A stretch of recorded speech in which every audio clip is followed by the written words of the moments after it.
Oh, no, I. No. New Yorker, okay, and so. I don't need a note taker. Okay.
Get this party started.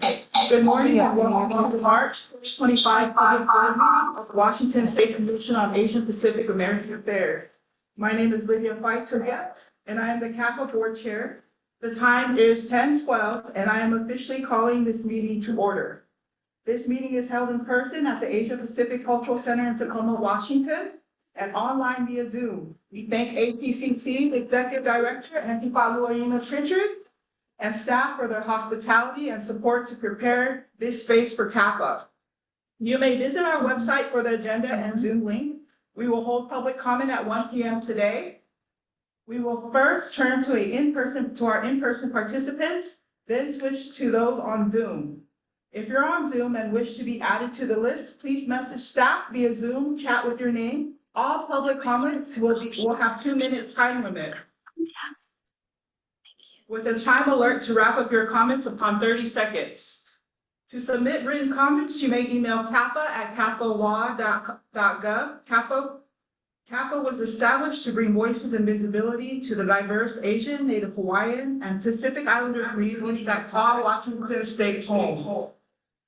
We advise the governor, state legislature, and all other state agencies on issues of importance to our communities, particularly as it relates to state laws, policies, and programs that impact them. We host 5 public board meetings each year to conduct official business. We're now going to go ahead and jump into roll call, which serves as a record of attendance for the public board meeting. As a reminder, per agency policy, any commissioner with 2 unexcused absence or 3 excused absence in a 12-month period will be asked to resign. My name is Lydia Faitzulia. I use she, her pronouns, and I represent King County on the commission. And I'll go ahead and start to my right. First chair. Great. Or I'm second chair, but good morning. My name is Kendall Kosai. I use he, him pronouns. I am from Pierce County and I serve as second vice chair. Morning, my name is David Ponsa. and I believe in he, him pronouns. I am representing Benton County. Good morning, I'm Anna Leasing, I use she, pronouns, and I represent King. I am Scott Lerman. I'm from, I represent Franklin County. I'm Japanese American and I use Info. And then we'll go ahead and have our introductions from our commissioners online. Commissioner Paula, you're the first I see. Thank you. Lalita Opala, go by she, her. Commissioner for King County. Can you hear me? Go ahead. Go ahead. You're still on. Oh, can you hear me now? Yes. Lalita Opala, she, her, King County. Is it mine? Yes, it is.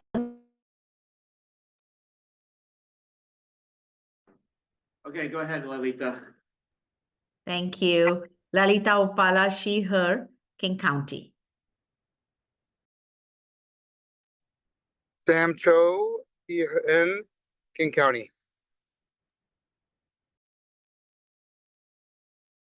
Terry Hui, Yakima County and King County, she, her, Chinese American community.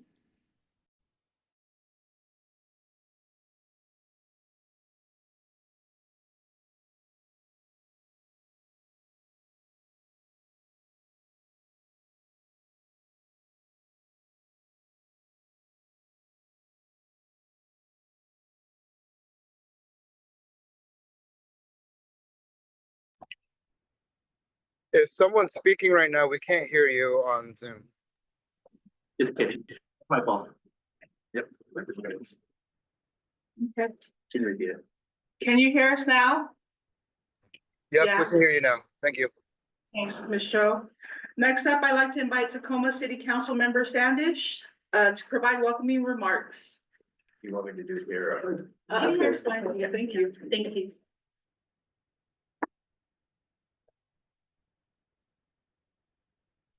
Hi, everyone. On behalf of the city of Tacoma, thank you for being here.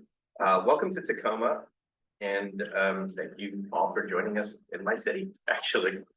I also want to thank Lua Pritchard and the leadership at Asian Pacific Cultural Center for hosting you. I love seeing you all gather where the API community gathers in our city. So I'm Councilmember Sandesh Savelge.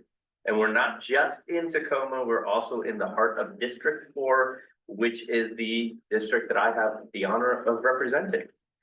I'm proud to serve with a city council that works to build a more inclusive community and celebrate all the cultures in Tacoma. The diversity of cultures is a source of strength for this city, and it draws people here. I deeply admire and appreciate the work you all do as CAPAA board members. I'm honored to be the first person of South Asian descent to serve on the Tacoma City Council. I was born in India. I moved to America when I was 6 years old. So I know firsthand how important your work is to ensure that our community has access to participation in the fields of government, business, education, and a lot more.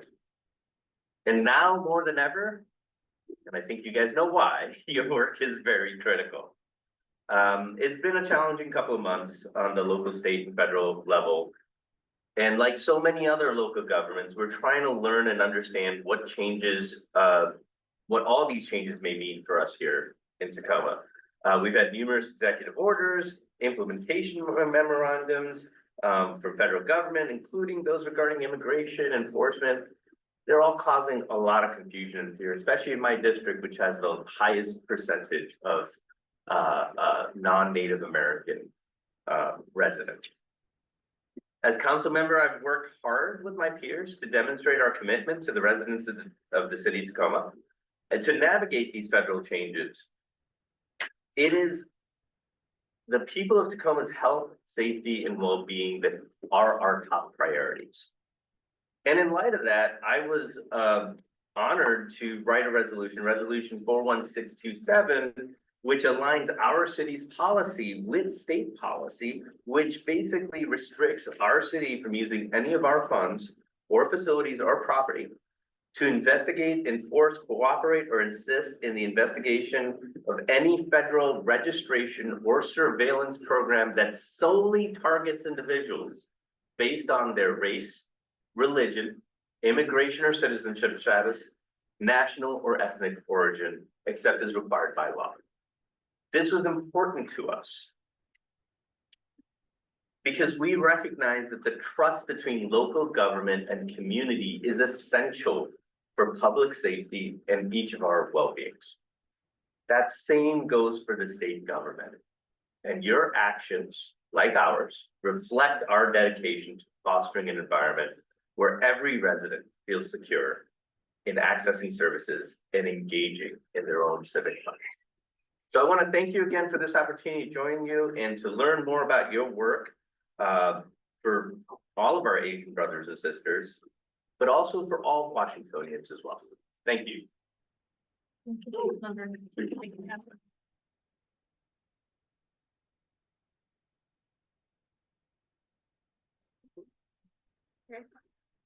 Next, we are going to have some words from Antigua Paulina Pritchard, the Executive Director of APCC.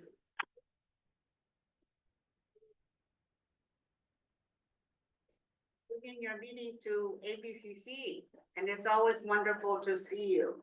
So I have a little presentation for you because I need to update all of you on what APCC's work has been doing and will be doing. Okay, all right, so I want to update you on our building project. $19 million is going to open on August 29th this year. So mark that on your calendar, please. And this is a short video of where we are right now. Do you want to? Sephora? August 29th, yes. Does it have sounds? Okay. Put it all the way up, please.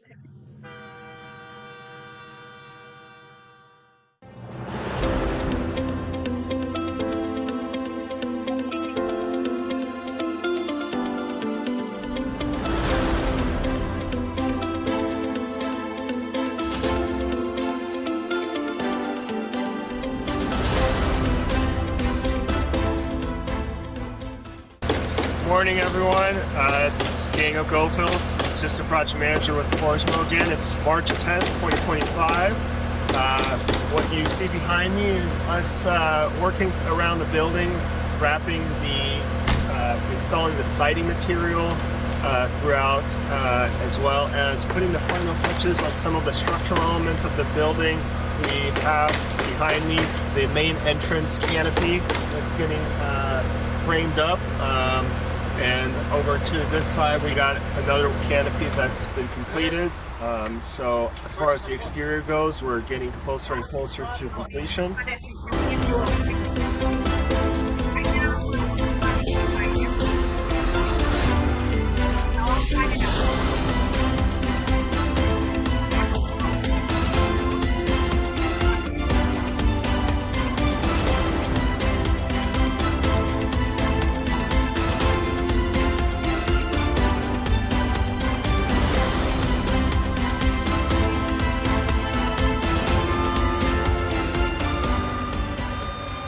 We are inside now of the multi-purpose performance arts hall. As you will see, we got finished walls now. We are touching up some of the drywall and painting throughout.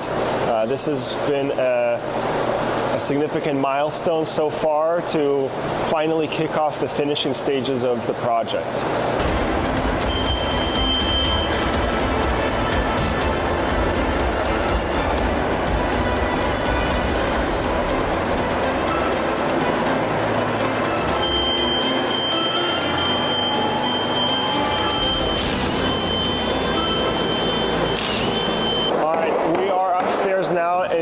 open office space of the APCC building. As you'll see behind me and above me and all around, we are working on MEP, mechanical, electrical, and plumbing systems that will be concealed above the ceiling. We are working on drywall throughout and getting really close to being paint ready up here as well. Over on the side here, we're finishing up the last piece of storefront window, and now we're completely enclosed inside.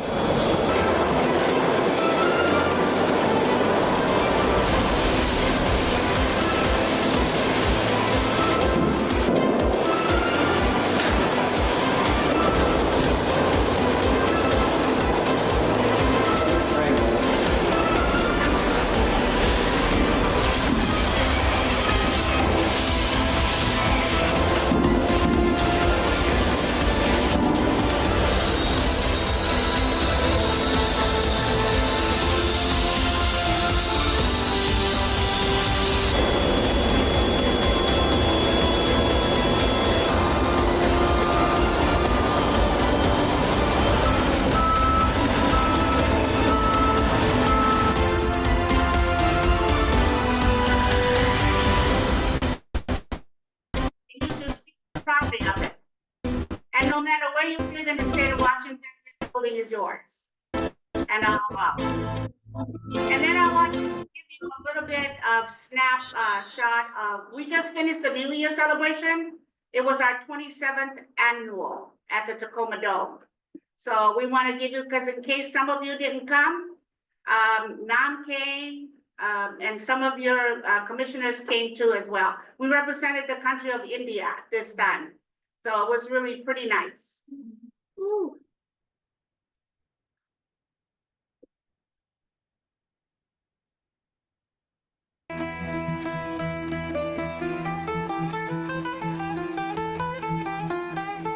And Lalita was very much a part of it.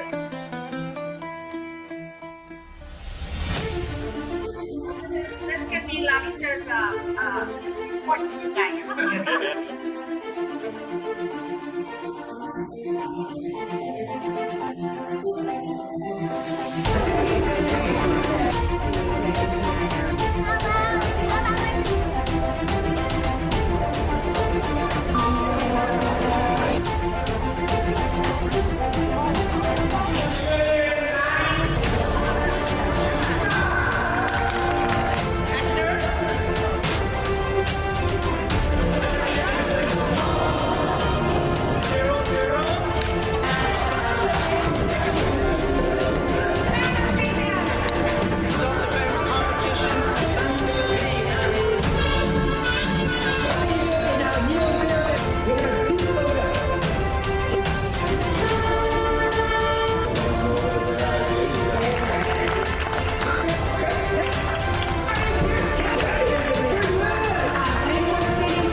be one as one. Next year it's going to be Cambodia. Next year we're going to the arena next door. We love you. We love you. Thank you so much. The work that ABCC does because it represents all of you statewide. And so this building here, we're doing on 38th and G in case you're running around there. This is called Patsy Sir Place, who's named after our founder and our president.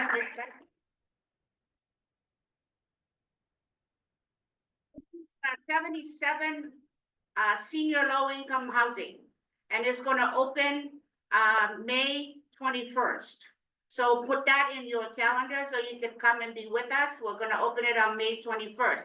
Right now, we're taking applications, so there's application flyers here if you want to take it with you. They can come from, people can apply from anywhere in the state and to move into Tacoma for this building. This building is $39 million.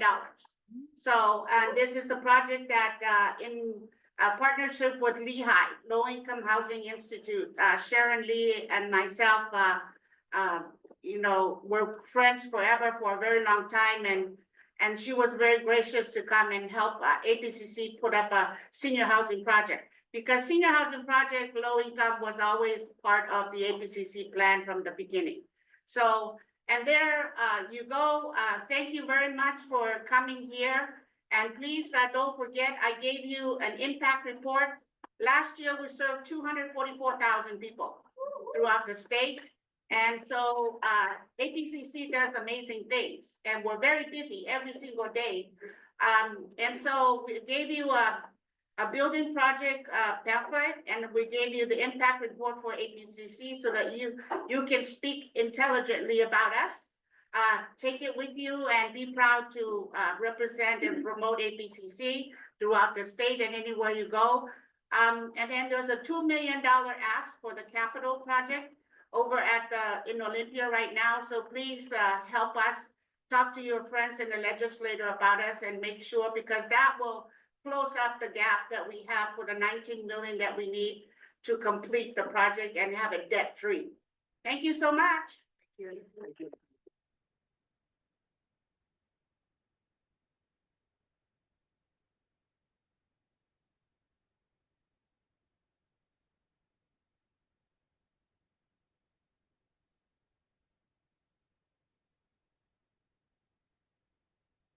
Next up on our agenda, thank you, Auntie Lula, for all of your hard work, and Patsy here. I just want to acknowledge our elders in the community who has fought to create spaces for us to step up and take up their leadership. So thank you again for all of your hard work and investments in future generations and all the work you do. Up next is approval of the agenda. I'll now entertain a motion and a second to approve. I have a motion from Commissioner Leasing. Do I have a second? I'll second. Second from Second Chair Kosai. The motion has been made and seconded. Any discussion or questions for staff? Seeing that there are none, we will now call a vote. All of those in favor, please say yay, or please give me a thumbs up, those of you who are online. Aye. Okay. All of those who are opposed, please say nay. Are there any abstentions? Seeing that there are none, the motion carries. Next on our agenda is the approval of the January 2025 draft board meeting minutes, which everyone received in advance. Are there any suggested changes to the minutes?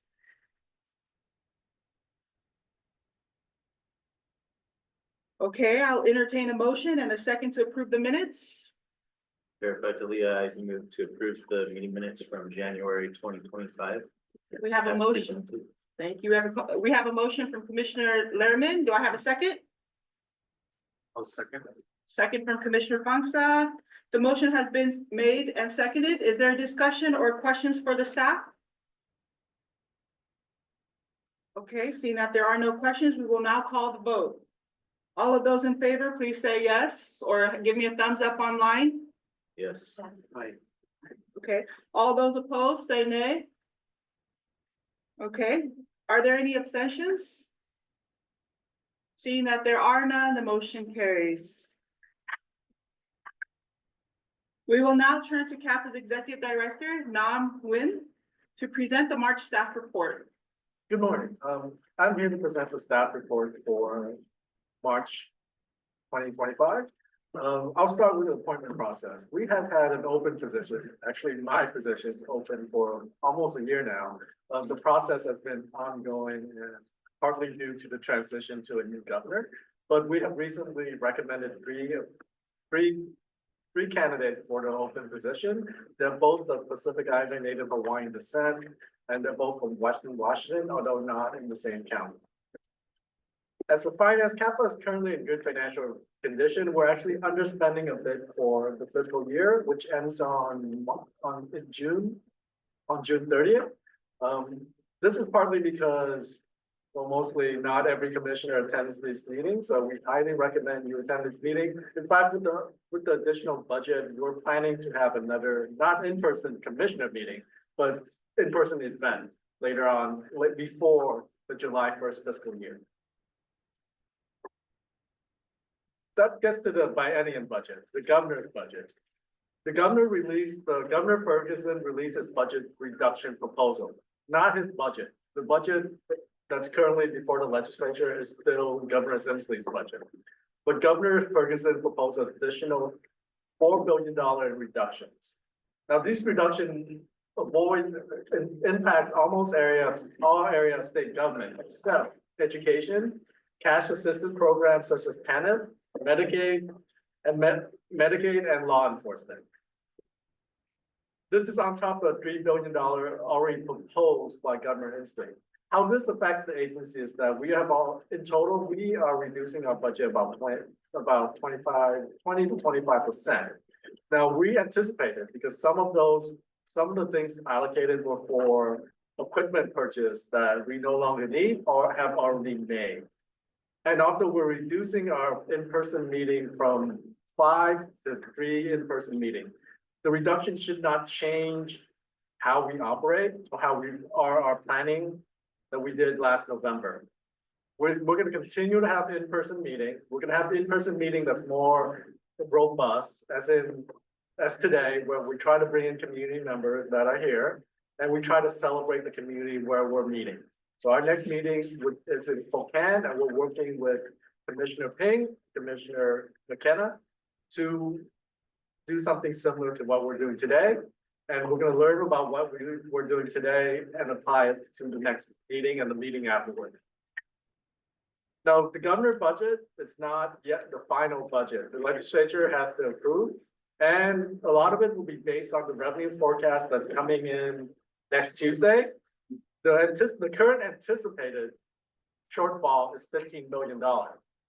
The proposed reduction only reached 7, so there will be a need for additional $7 billion cuts, depending on how revenue forecast turns out next week.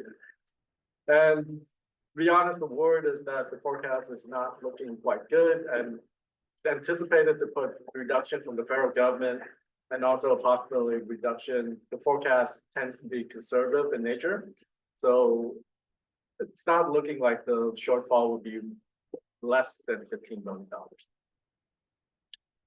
And the final budget is expected May 2025, but off record, it looks like it will be a very complicated legislative session and a possible extra special session to figure out the budget. Next is the event that we have planned for now until June.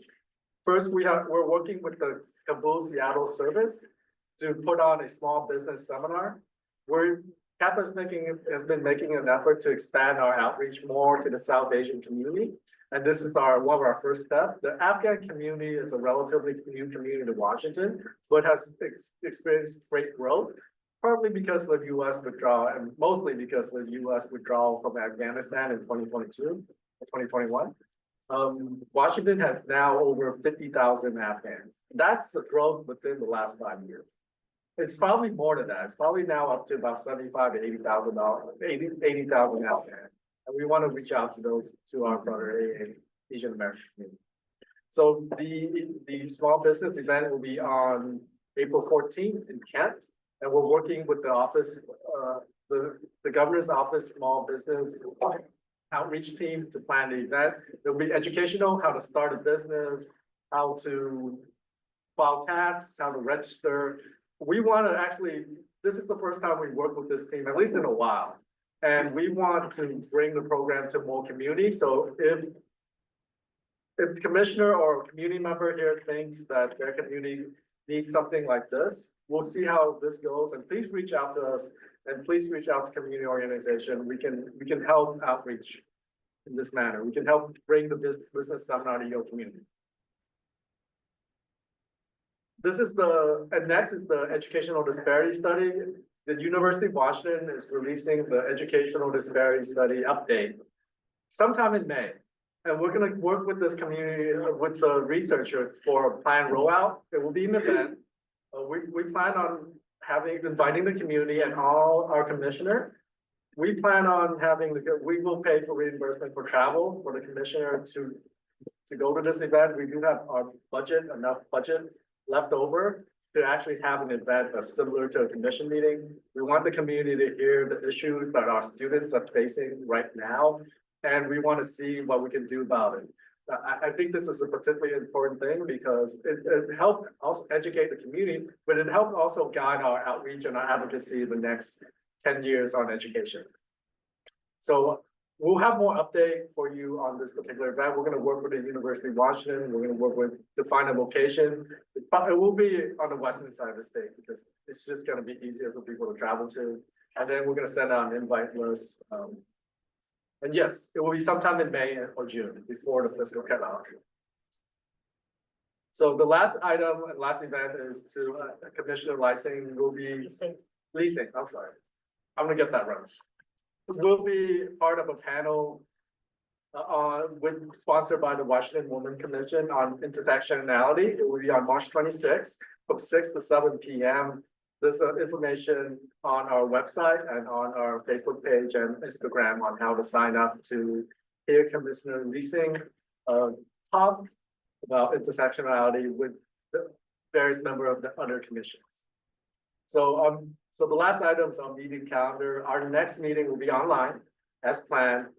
And the meeting after that, September 20th, will be in Spokane, hosted by our Spokane Commissioner Ping and McKenna. And our last meeting of the year will be in King County, hosted by Commissioner Opala. So we hope you can attend those. They will be similar. We will also similarly recognize a community member, invite community to recognize this particular member and their contribution to the local community. Art Wang will be recognized later today at lunch.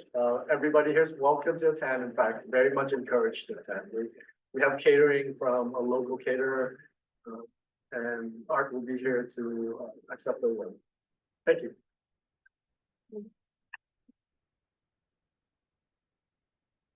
The Executive Director.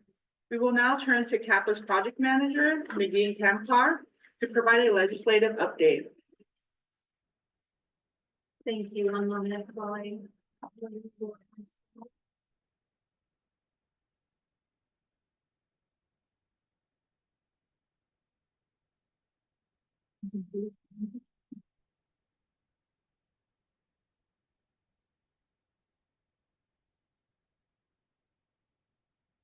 So for our 2025 legislative session, the legislative committee from CAPAA convened together to grab all the input and suggestions from the entire board on what is going to be priority to focus advocacy efforts on for 2025.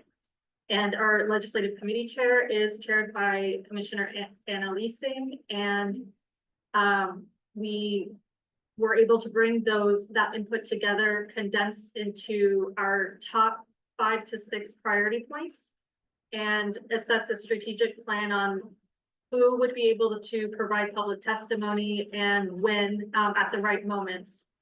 And before I go into the list of the bills that we addressed, I just want to flag that where we're at in the legislative session, this is the first of a 2-year biennium, and so it's going to be a longer session. You see, typically it's gonna be about 4 months. We're just over the halfway mark. If the House and Senate chamber cannot come to an agreement on budget negotiations, then the governor can order extra 30 days called special sessions. We still have yet to see budget proposals from both chambers. And so staff is keeping an eye out. The next deadline that we're working towards is the April 2nd policy cutoff for the opposite house.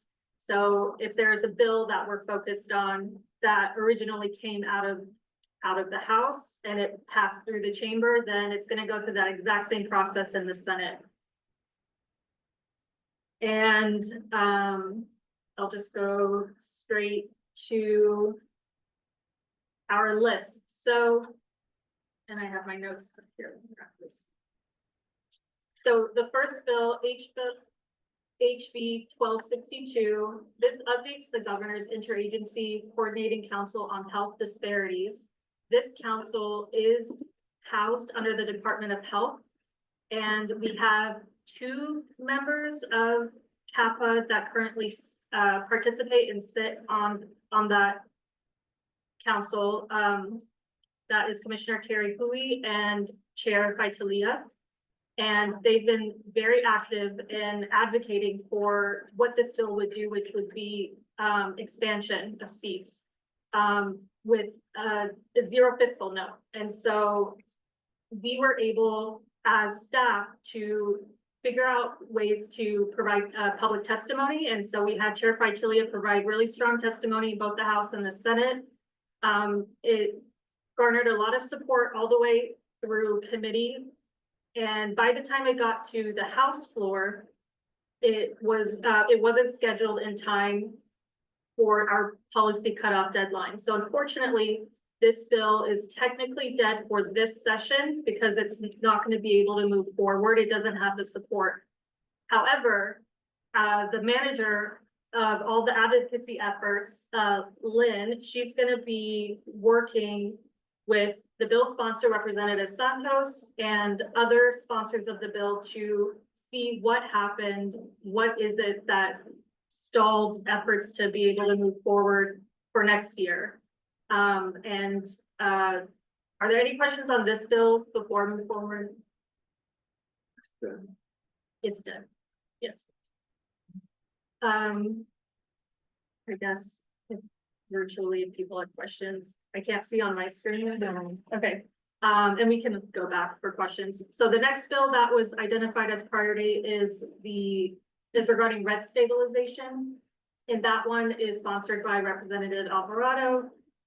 And it passed it passed the House chamber with a large majority, and it is now on the Senate side undergoing the same process. Next, we have Senate Bill 5101. This provides leave protections for individuals who are victims of hate or bias. It mirrors how domestic violence victims can access certain types of leave to deal with challenges that they face.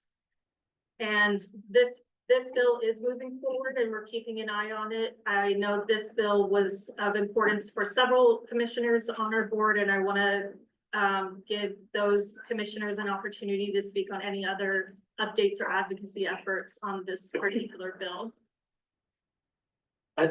Sure. So this is a bill that I work on in my day job. But this one is essentially giving people who are victims of hate crimes, essentially the access to safe leave policies similar to domestic violence or sexual assault victims.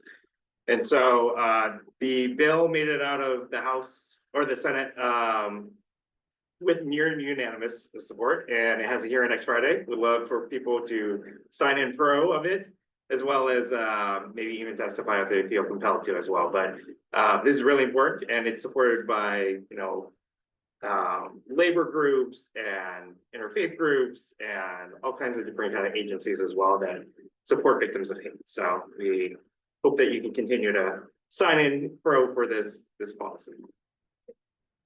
One suggestion, just because they get time crunched once it goes to the opposite house, I just want to ask the chair of that committee if they prefer to have people sign in instead of testify, because they might want to just shorten the amount of time on a bill so they can hear more bills in the committee. And if they feel pretty certain that it has the votes, then they'll be like, we're good. It would just be good to have on record the number of people support it and then move it on to executive session. Yeah, I think that's a good point.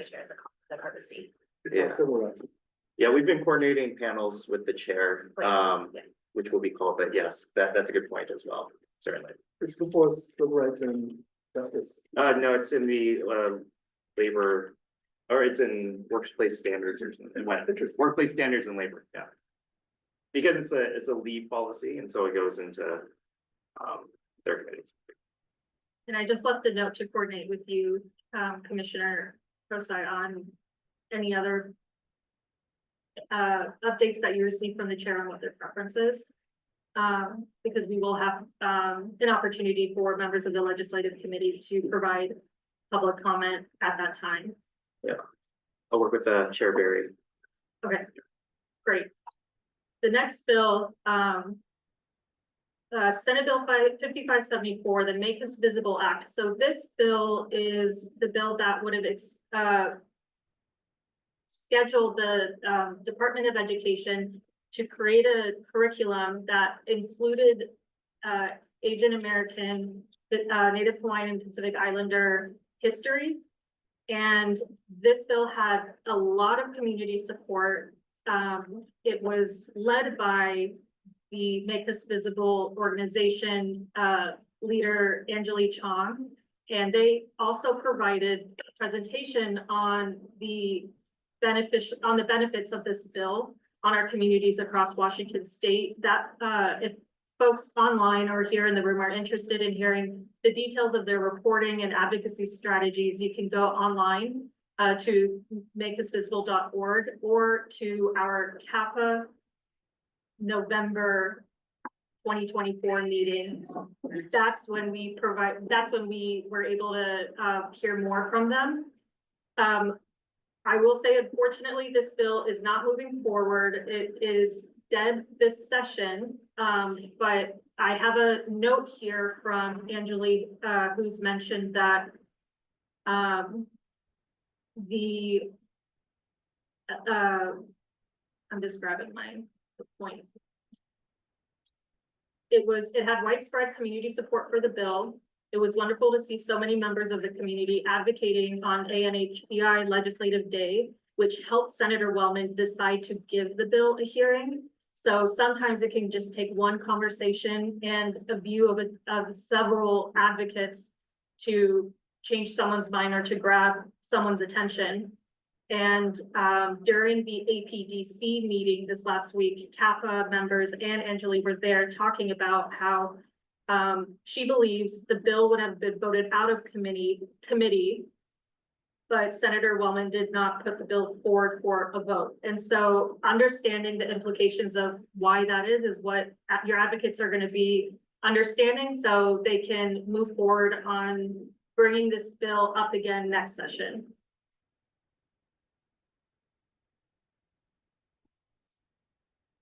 Our next bill, we have HB 1052. This clarifies hate crime offense, sponsored by Representative Ryu. And this one is moving forward. It was scheduled for a public hearing 2 days ago. And CAPAA staff, we signed in support, so that's on the record.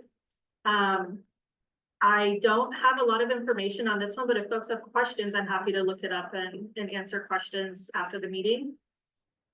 This next bill, 1491, actually the last two, 1491 and 1404, are bills that were by governor request. And so what they do with their new policy person, they engage with our executive director in weekly meetings to assess what is the priority for this session. And so those two are the ones that they provided for us that we said that we would support. The first one promotes transit-oriented housing development. There's a lot of activity on this bill and it is still moving forward.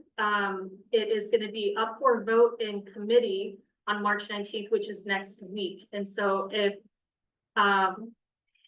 folks want to be able to provide comment on it, it's not an official public hearing, but you can always, as an individual, provide your support as an email to your legislators and separately to the chair of the committee and members urging support.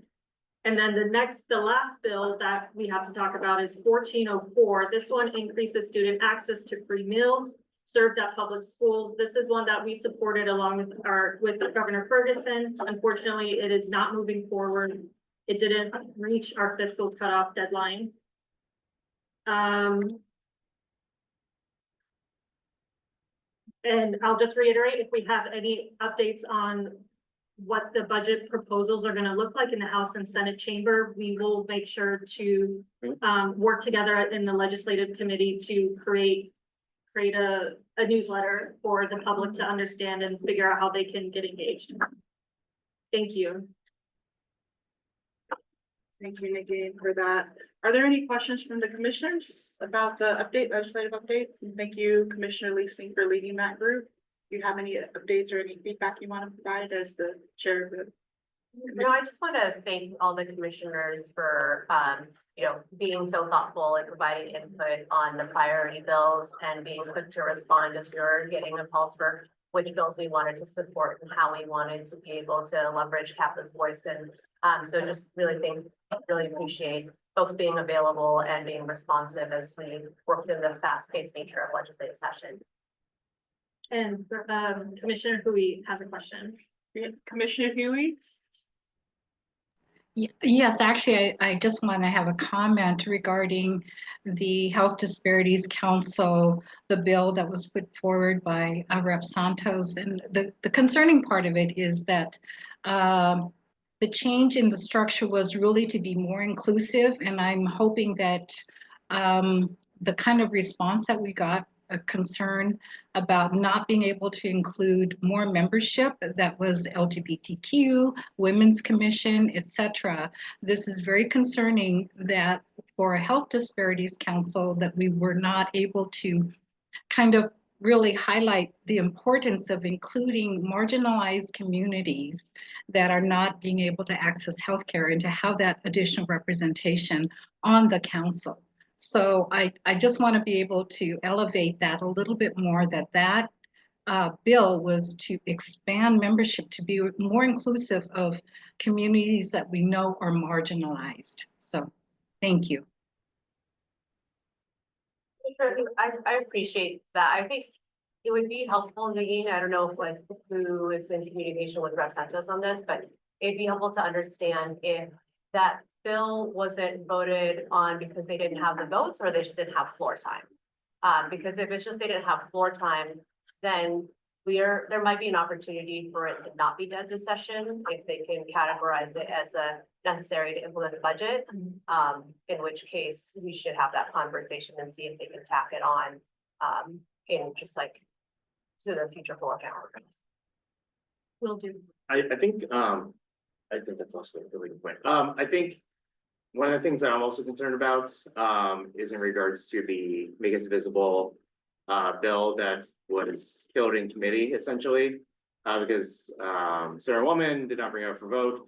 I know Angeli's on the call. I don't want to put you on the spot, but is there anything CAPAA can do to be supportive of trying to access those meetings, trying to navigate some of the political climate or political considerations as well for Make Us Visible? Yeah, I think that we have to continue to raise the importance of inclusive history with all our lawmakers.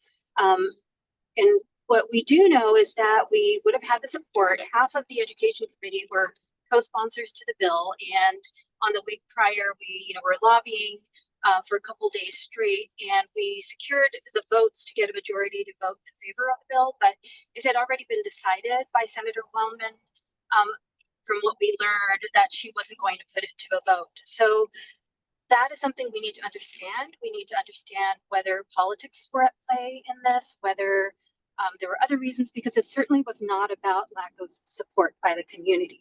We had 64 community-based organizations and allies express support and sign on to a letter of support for the bill.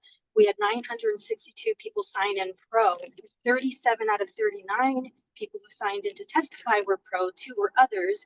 And so we know that we had the support there. So I think as a community, we need to add pressure to our lawmakers and raise the awareness and urgency of why we need to have inclusive education. I don't want to, let them off the hook too easily because I think our voices need to continue to be amplified. I do feel in some ways we were silenced. We were given 24 minutes of testimonial time. We had so many people drive down to Olympia to be eager to testify. We had students, we had people like Doug Chin, who is co-president of LCA Greater Seattle, who woke up at 4 a.m. to drive to Olympia, who did not get any testimony time. And I do feel that our community was not given a chance to really put forward all the points.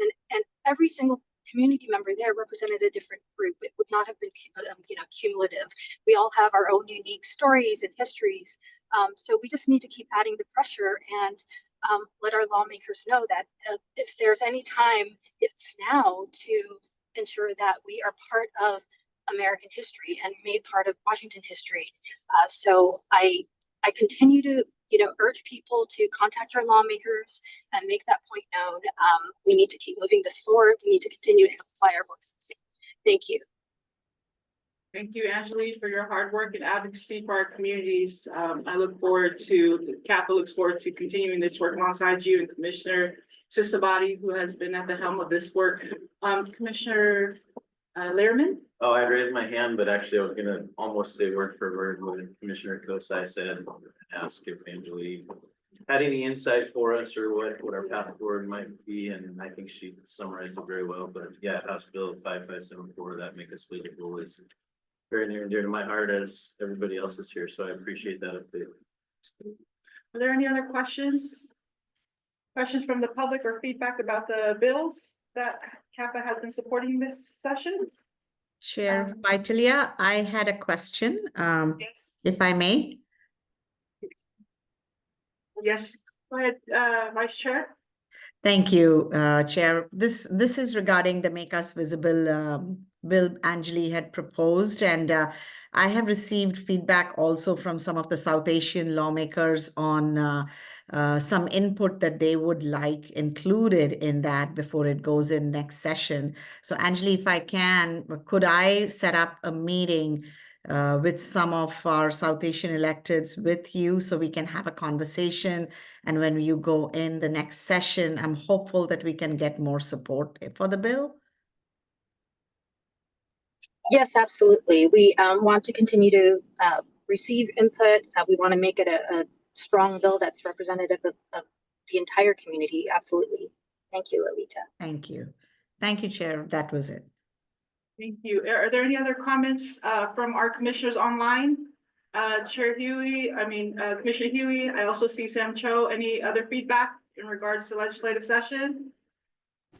No, I just want to thank the staff for all the great work they're doing to track the legislation. It's really, oftentimes this work is done by a dedicated staff. And the fact that our staff is able to handle it on their own is very impressive. And so I just want to thank you all for the great work you guys are doing. Sorry, my video was off. Thank you, Commissioner Cho, and to our staff. Anyone else? I'm going to go ahead and turn to the public real quick. So I was just wondering because I think NAM should have, and I don't know if we sent it to all of the commissioners, but set of priorities for Indian this year. What are you doing about it, or how are you supporting it? Yes, we support it the same way, like we support the current priorities. We haven't signed it. I think were you at the presentation before? APDC. No. Well, APDC presentation, we let the governor in office know what the priorities are. That you're behind the APIC, Yeah. set of priorities. Unfortunately, all of the priorities did not carry through. The legislature, all those priorities that are get supported. We did not support it on our own personal priorities. Isn't that right? Yes. It's a tough year. And anything that had an attached fiscal note that was positive or has significant amount of money was not going to pass the legislation. Things that were, one thing, revenue generating growth, as in increased fees, only should pass this session. So as Washingtonian, you are unfortunately going to see more administrative fees and court fees in coming. So when we had the meeting with, Ethan had the meeting with governor, so he more or less said that he was for maintaining the monies, Yes. but not necessarily increasing or having new. So that was understood by others. Yes. Governor Ferguson is trying to reduce the budget as much as possible and try not to have new, basically new taxes. I don't think, off the record, I don't think. Nothing is off the record in a public meeting, just to be clear. Yeah. But the legislature are talking about revenues. But That's on the record. I do think that, Ms. Richard here brings up a really good point, though, because I do think that what is the role of CAPAA in pushing back on some of those cuts, right? Even though we are appointed by the governor and we are a government agency, right? The question is, what is our role in pushing back, especially as we see the new budgets come through, as we see perhaps the revenue come through? How do we, as a commission who represent the community as well, continue to push back on cuts that are being made that directly impact our communities? Because I don't want somebody to be a puppet and just say, yay. I believe that the commission or CAPAA, you're there because the community, you need to be the voice of the community. And you need to back up. So we would love to see CAPAA in such a manner. Yes, of course, and if there's any particular revenue increase or revenue cut that the community would like to see not happen, we would. Well, we already gave you our priorities. So Yes, those are okay. the priorities that I would love for CAPAA to stand by. Yes, and those involve mostly revenue coming out, those are things that the government is paying for. We have not seen what the government really would cut yet, only from the governor. For example, like naturalization services have been there for years. And if nothing else, maintain it, don't cut it. So those are the kinds of things that you guys should, we would love for CAPAA to be standing by. Yeah. We will monitor it. And that's a great They are point. coming out, the Senate will soon come out with their budget. The House is still working on their budget, and it's gonna take a long time. Because there's a lot of us who are ready for citizenship, but they can't afford it. So if naturalization services are still, the fund is still there, then it's good for our people, but, don't cut it. Yeah, we'll have to do a full review of the budget when it does come out or when as it's negotiated out and whatnot, but I do think that there is a role for us to play to push back, right? Absolutely. So I just Or want to clarify, prioritize. just so transparency, because I know some of our communities here, we've had to be here trying to understand, because we've been getting phone calls too. We have to wait for the budget and we will push back. It's not us waiting for things, it's really having an analysis of what the budget looks like in the landscape. And then we will push back accordingly, and to your point, into where we did get certain priorities. But we wanted to see, we have to be strategic, because now we're fighting, now we're fighting a government that is not, catering to our communities, and our community, low income communities, right? So to be transparent, it is important for you all to keep showing up and for us to rally around these issues that impact our elders, that impact our housing, that impact our equity, access to equitable programs. And that takes us coming together and really doing this work intentionally. But I also want to point out that we cannot move that unless we see what the budget is what Edie, ma'am, and everyone is saying. So keep showing up, Nancy. I do recognize the priorities. You are absolutely right about citizenship, our elders, our children and education, right? Our housing, access to housing. But we also need to be strategic in the way we move together as a collective, right? We gotta be strategic across communities, and CAPAA has to lead that work alongside the other leaders. So thank you for asking. I did see a question from Ms. America. If you want to stand up, because I have a hard time hearing, sorry. Thank you for the opportunity to speak about that. I was with Angelia on that day testifying on the panel for in Rome. We were up until like 2 a.m. making sure that we were up until midnight to make sure that our pros were signing on more than the cons. And so I would try not to get emotional. And it certainly happened, thanks to your work, there was definitely at least twice more programs. Exactly, yes, thank you. And the fact that they didn't even read the final count of how many of our community members showed up. And the fact that we had elders there who had struggled through language, prepared their written testimony, who rarely have the opportunity to approach the dais, from the Cambodian community, from the Filipino community, from our Asian community, and they just shut the door on our elders, on our people, and said no more public comment. And we were outside the room. Devin decided to record their testimony, and to see them pouring their hearts out about what they went through to get here, outside of the room where they're supposed to be listening to us. They're supposed to hear these stories, and they travel by bus to get there, a lot of them. And it was just so heartbreaking to see them shut the door in our face. I was able to give public comment and yield some of my time to our youth. I'm grateful that they heard us, and I'm really grateful to Senator Tawana Nobles for championing and sponsoring this bill, and experiencing that, and then not even hearing the count. That was really heartbreaking. And yeah, I'll make public comment later on a bill I might be best. I want to say thank you, Mayor Crest, for your advocacy. And you are young and you have a lot of drive behind you. And there's a reason why our elders are sitting here. And so we are going to look to you to rally our people next year. We can't give up. Oh, we're You see showing up. in Harris, you see in St. Louis, you see Uh-huh. all of the hard heavy hitters. We're gonna take all that strength and we're gonna channel it. They're looking to us to move this work forward, okay? So wipe them tears, my girl. We got work to do. Just Yes. in terms of just the process, and just a question for Angeli and folks who are leading the effort on this.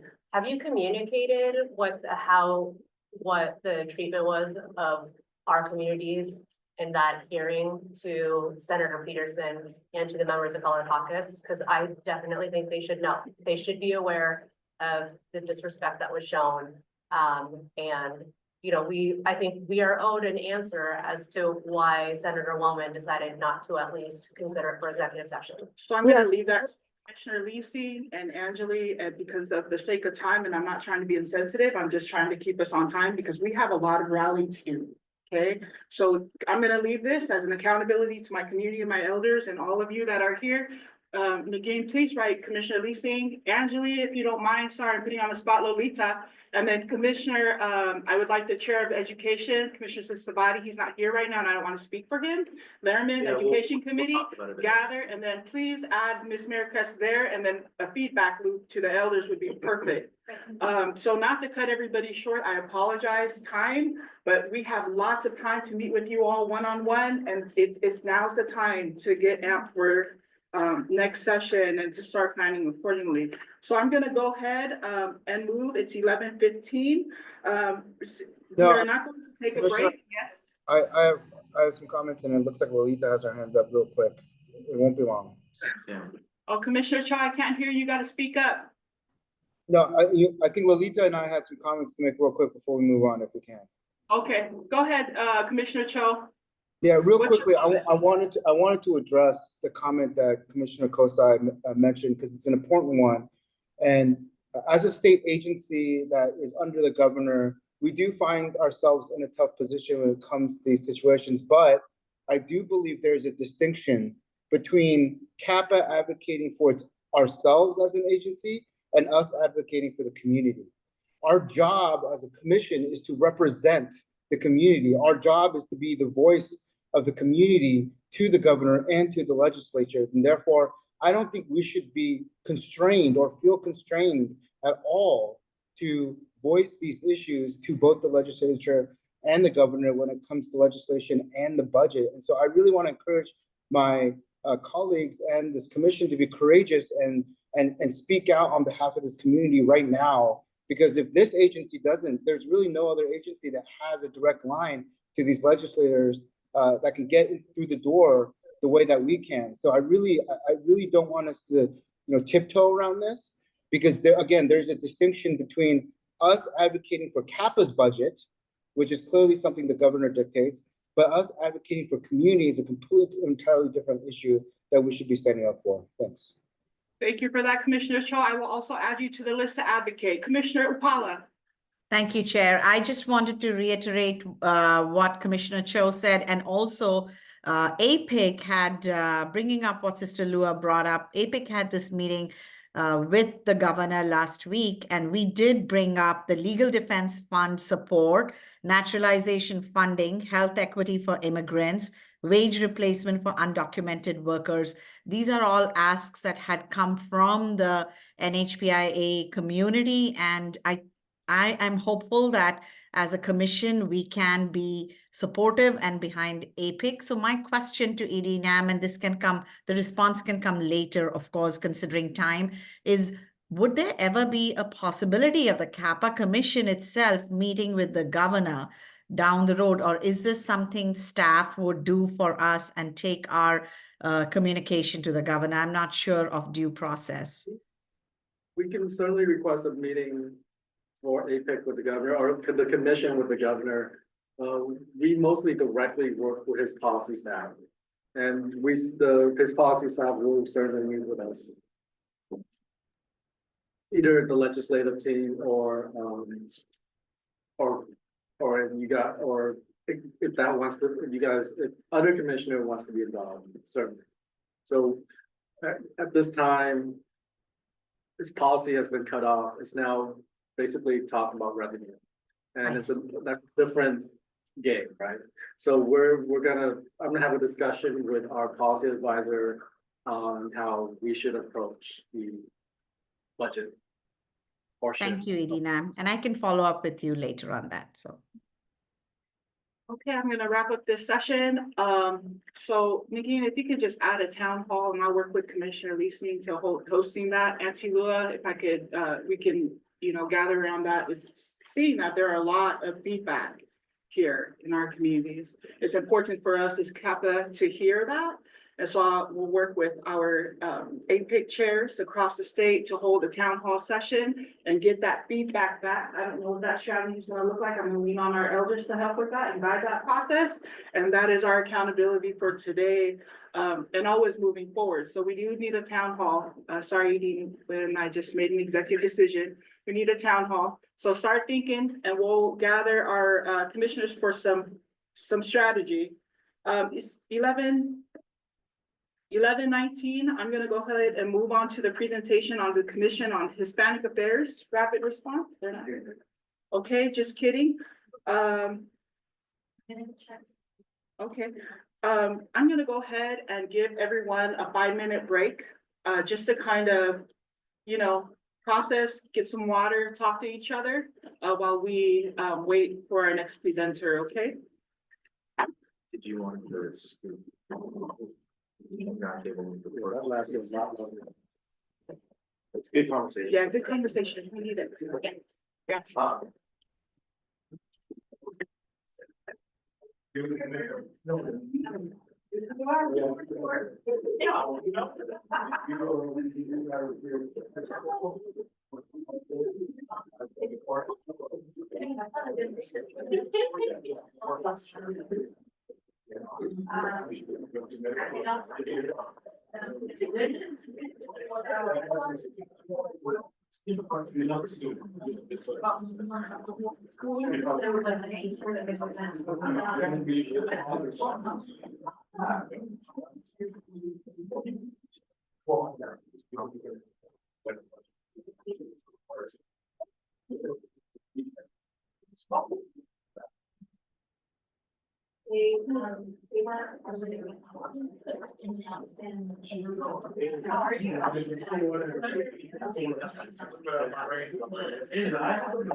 Yeah.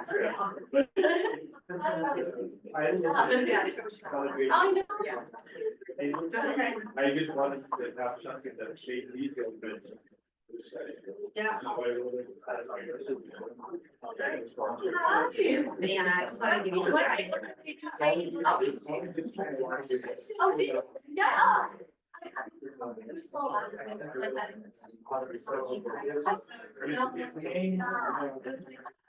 No.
Come aquí más cosas ahí.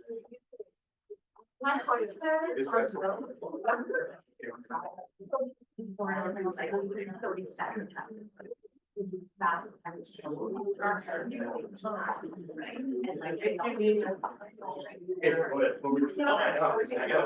So they know that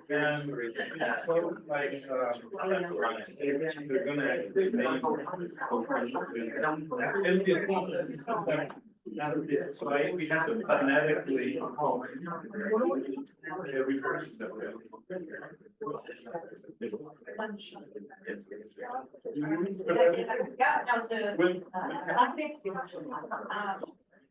Most recently, I didn't start it. Yeah, so it's not. But I can, my 47. It's already, I mean, it's already, this is my. Just.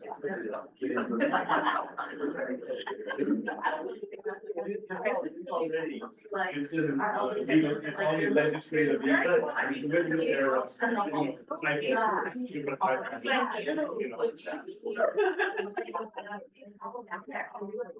Yeah. Take a look at this and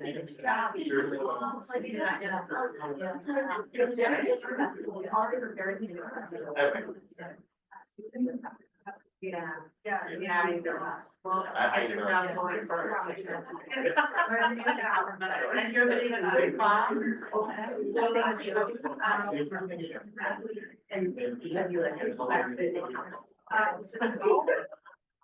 Spoil.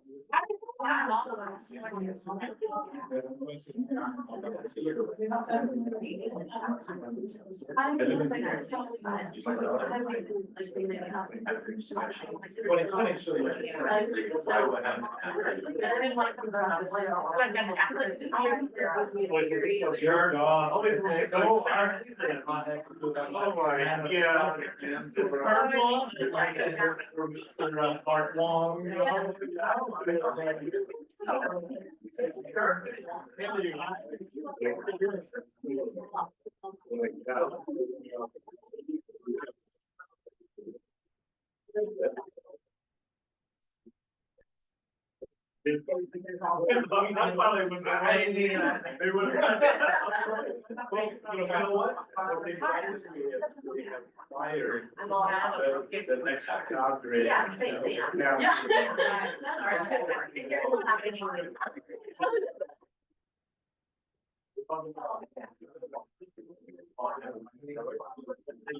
Yeah.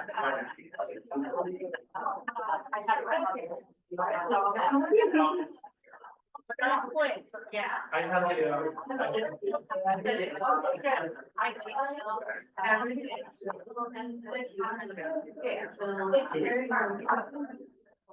Well, I would set up an extra.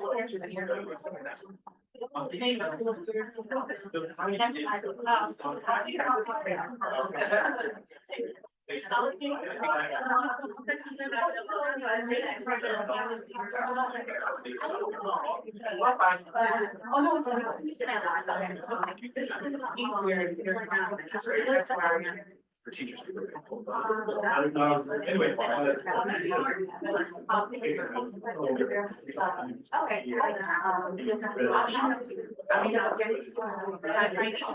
That's good. That's good. Glad to hear it.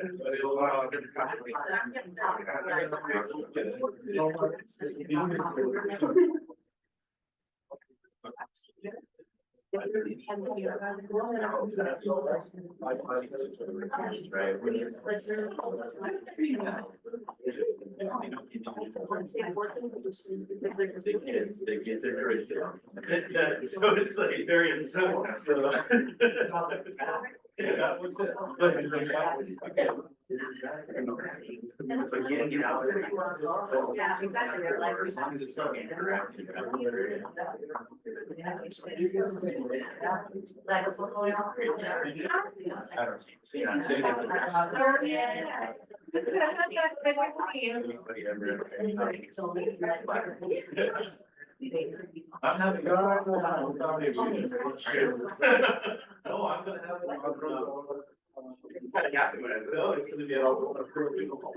You've been there? No, I haven't. Now you gotta. It is. Other than the Filipino community, walk around. Yeah, it's a nice little, I've been to one, I'm gonna be down there. In April, March 29th, April, for, there's two. I mean, I'll be, we're gonna see, I got a new restaurants, I'm gonna go to see, yeah, we're celebrating, we're celebrating third anniversary, we'll be all on March 29th. But anyway, the, yeah. You guys are busy on this. I have, yeah, so I know one. Yeah. We do work together, but, you know.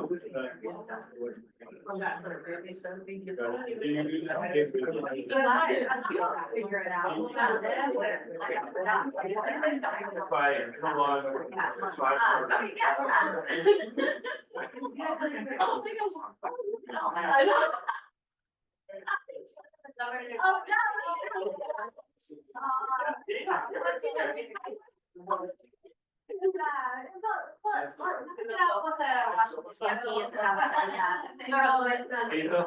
Okay.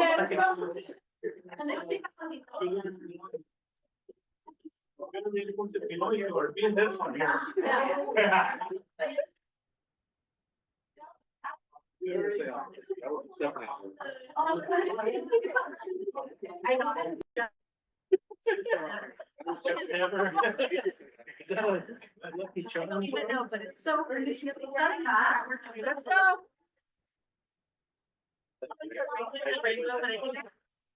Sorry. I gotta turn it off. Oh, I was just. Looks like a lot of your friends are hosting the first town hall here, so let's get it together. All right, here we go.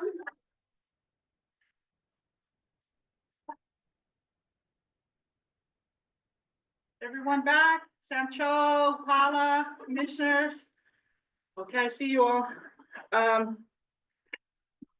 Before I introduce Cha, I just want to recognize that we have a commissioner from the African American Commission here.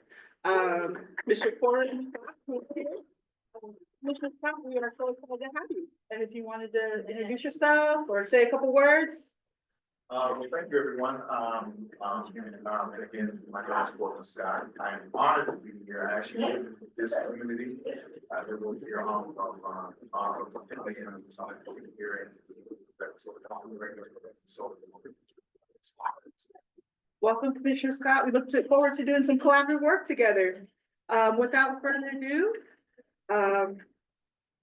I'm going to go ahead and invite the members of the Commission on Hispanic Affairs to give a presentation on their Rapid Response Hub. We are grateful for their time and expertise. Please introduce yourself. I am excited to have Executive Director Maria Seguenza, who is such a good friend of CAPAA and does collaborative work. So without further ado, please step up and introduce yourselves. Hi, everybody. Thank you so much for having us. We're honored to be here, and I always love to come to APCC. I consider it a little bit of a home away from home here in Tacoma. Here with me is my colleague Nancy Aguilar. She's the Assistant Director for Community Development. And you want to? Sure. Hi, everyone. Good morning. Happy to be here and really excited to share about our Rapid Response Hub, all the information that is being housed there, and more importantly, just to make sure that you all have access to that information and that you all know that we are excited to collaborate, to information share, and make sure that we're supporting each other's communities. Thank you. So a little bit about the hub and how it came to be. It's called the Rapid Response Hub because it's a little bit of a legacy information hub left over from the COVID-19 era, which is in our near memories. Back during COVID, the role that we took within our community was to convene leaders across the state via Zoom on a bi-monthly and then eventually monthly call. Out of those calls came a couple of things. We had action items that resulted in quick policy changes, responding to frontline community needs. And one of the other things that came out of it was an informational hub. So what we were hearing from our community members was that there really wasn't a centralized space where people could go and find information on their nearest food bank or community organization or just resources within their county. When we phased out of those monthly community calls, we also kind of phased out the information hub, which it took a different spin. In November, our community organizations have been preparing for a change in the federal administration, and frankly preparing for the worst since about summer. So we have a lot of community organizations that have been working to create legal branches or ensure that they are staffed up with individuals that can help with any immigration related information. From there, from summer to around November, we started hearing from our community organizations that they wanted to see something very much like what we had during COVID-19. They wanted an informational hub. And so our team got to work. The difference now is that we have a little bit of a bigger team. CHA is 7.5 FTEs big. We've got 8 staff. And it is a little bit of an easier lift for us to take a little bit, a holistic approach to how we gather information and what kind of organizations we're highlighting. So our network is broadened in fewer words. I'll have Nancy talk a little bit about the hub itself and what kind of information was gathered and the process by which we created. And then at the end, we'll talk a little bit about the information that is housed there, which is I think what commissioners, CAPAA commissioners want to see. We have resources not only from our community organizations, but we also have know your rights information. We point people to know your rights in person or online workshops, and the information on that website is updated in real time. So it's a resource that we are absolutely happy to share with you all, and we'll talk a little bit about it. So I'll turn it over to Nancy, and I think you can go to the next slide. Yeah. So I talked a little bit about our team. We're a larger than the rest of our commissions, and we have been doing a lot of work around community outreach, specifically rooted in Eastern Washington, where the majority of our population is. And with the growth of our team, as you'll see by the hub, we have been able to really pave some roads to deepen access to information. We've been able to build out research and data, which has been helping us in our advisory work, and has really helped us extend our network collaboratively with community organizations across the state. So that's a little bit of what we do, and that's a big little pictures of our big team. Great, next slide.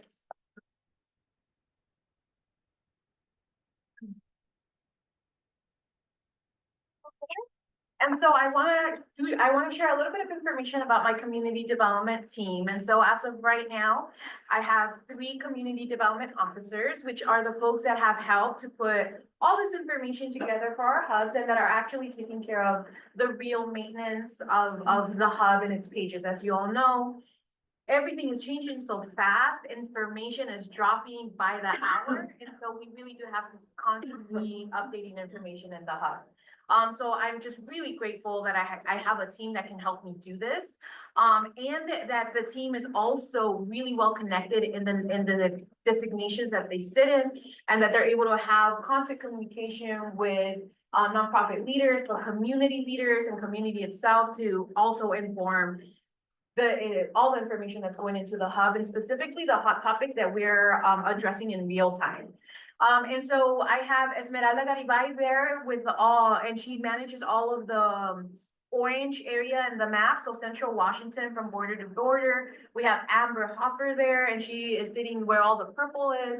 And then we have Vic Rodriguez, which is on the east side of the state, and so from border to border as well. And he sits specifically, he is housed in Spokane.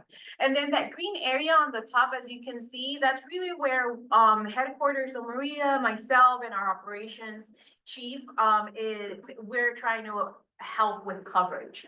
Unfortunately, we did lose a position. I used to have 4 community development officers, but with all of the budget challenges that we're facing, we were how do I say this without crying? Yeah, thank you. We gave it up. It was a vacant position, so we it didn't was. lose any staff, but we had to give it up. Yeah, and so with the team and the change that we have been really trying to wrap our arms around, this is what the coverage now looks like, and it's been working really well for us. And so these are the names and faces of the folks that are like I said, updating the hub. And you have their contact information. And I really want to encourage you, if you ever have questions around anything that's happening in these areas and the areas that they look over and oversee and have networks in, feel free to reach out to them. They are a wealth of information, and they honestly just collaborate with different partners across the state, agencies, commissions, commissioners. And so feel free to reach out to them, ask questions, and find points of collaboration. Next slide, please. Perfect. And so as far as the rapid response hub, Maria did a wonderful job just kind of sharing the vision and the why behind how we came about to creating this hub. I went around and passed some of our little marketing items. The QR codes take you directly to the hub. The information is available in English and Spanish.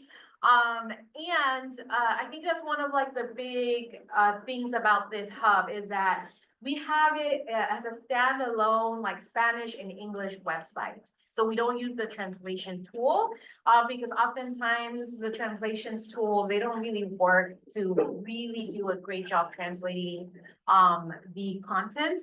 And so we do have 2 standalone websites that house the information. And we also have a form on the main landing page that invites community and community leaders to submit any programs, resources, or updates that they are seeing, like, hey, you know, child, this actually changed, or hey, child, this is, you know, new. Can you push it out via the hub? Absolutely. And so that, you know, we're very grateful for all of our community that have been submitting programs, resources, or partners that are doing like awesome training, you know, providing training opportunities, and just informational sessions. They're sending all that information in, and we just make sure that we house it in the appropriate page and that we continue those dialogues and those connections. And so that's one way that we stay current and connected with folks that are engaging in our spaces, and that we also invite them to share information with us. Next slide, please. So I'm working on finishing up our Rapid Response Hub Media Kit, which is going to house the website banners. It's going to house the graphics for our postcard that y'all can share via social media, via your websites. It is also going to house a series of informational videos. We are launching a social media campaign, or we've launched a social media campaign where we're helping community members navigate our hub, where we're showing them where they can go to find specific information, and just really socializing this tool. And I think that's one of the biggest things with our community, at least, is that we help them understand how this tool is a value for them, how they can lean in there to get the information that they need. And so this is what the video campaign is doing, and we're launching, and the video campaigns have been launched in English and Spanish. And so you will find the links to all of those assets once the media kit drops. And if you're wanting to share it via your nonprofit or to your networks, via your social media outlets, we do encourage you all to do that. So let's talk about the type of information that is housed here, because it's a big hub. And so we do have DACA support resources highlighted as one of the main links in our landing page. We have Make a Family Preparedness Plan, and this is huge. This is huge because unfortunately, our community is sitting, immigrant communities, refugee communities, not just Latino communities, they're sitting in this space where they have to actively prepare for the what if.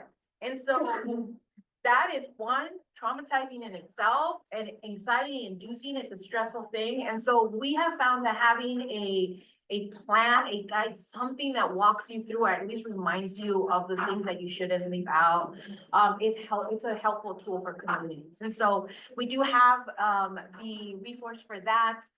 We highlight statewide resources, but we are also highlighting county-specific resources because we know that Washington State is geographically diverse, community, it's diverse, all its little hubs, they have their own vibe to it. They like to receive information a certain way. And there's also specific type of information and resources that are housed in specific counties. And so we wanted to make sure that we captured as much of that as we could, and that we highlighted what type of information and resources folks can lean into with specific organizations. And then a big one that we worked with in collaboration with the Department of Financial Institutions was the Talk to Your Financial Institutions tool. And so what we were hearing from folks in our community is that there was a lot of fear about keeping their money housed with the banks or with the credit unions. And so what they were doing is going in and withdrawing all their funds. We don't want folks to have their money just sitting at home. And so a lot of it was like fear of deportation, fear of being detained, fear of like, if this happens, who's gonna be able to withdraw my money?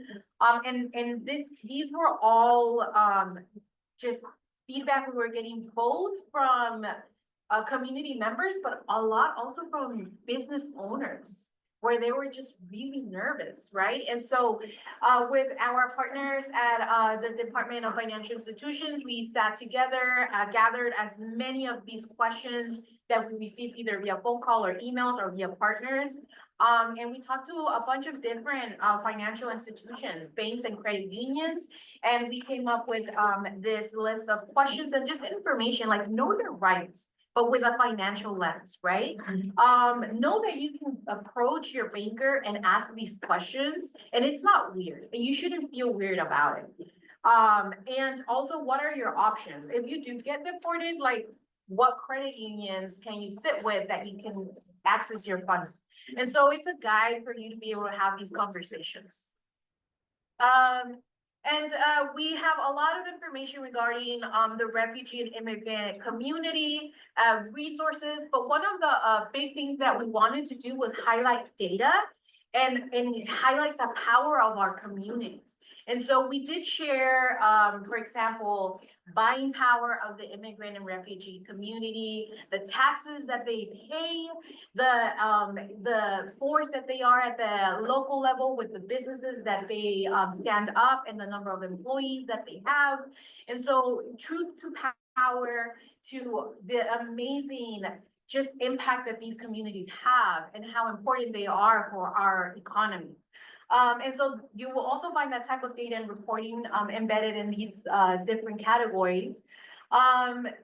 Emotional and mental support, huge. It's, you know, political trauma, how it's impacting different generations within our communities, and different tools and resources that folks can use, whether it's students that are needing that extra support, whether it's parents that are wanting to learn how to support their students, whether it's, you know, business owners that are just trying to stay open and their employees are not showing up because they're just scared of, you know, being detained, or folks are not coming in to dine because they're scared of being detained.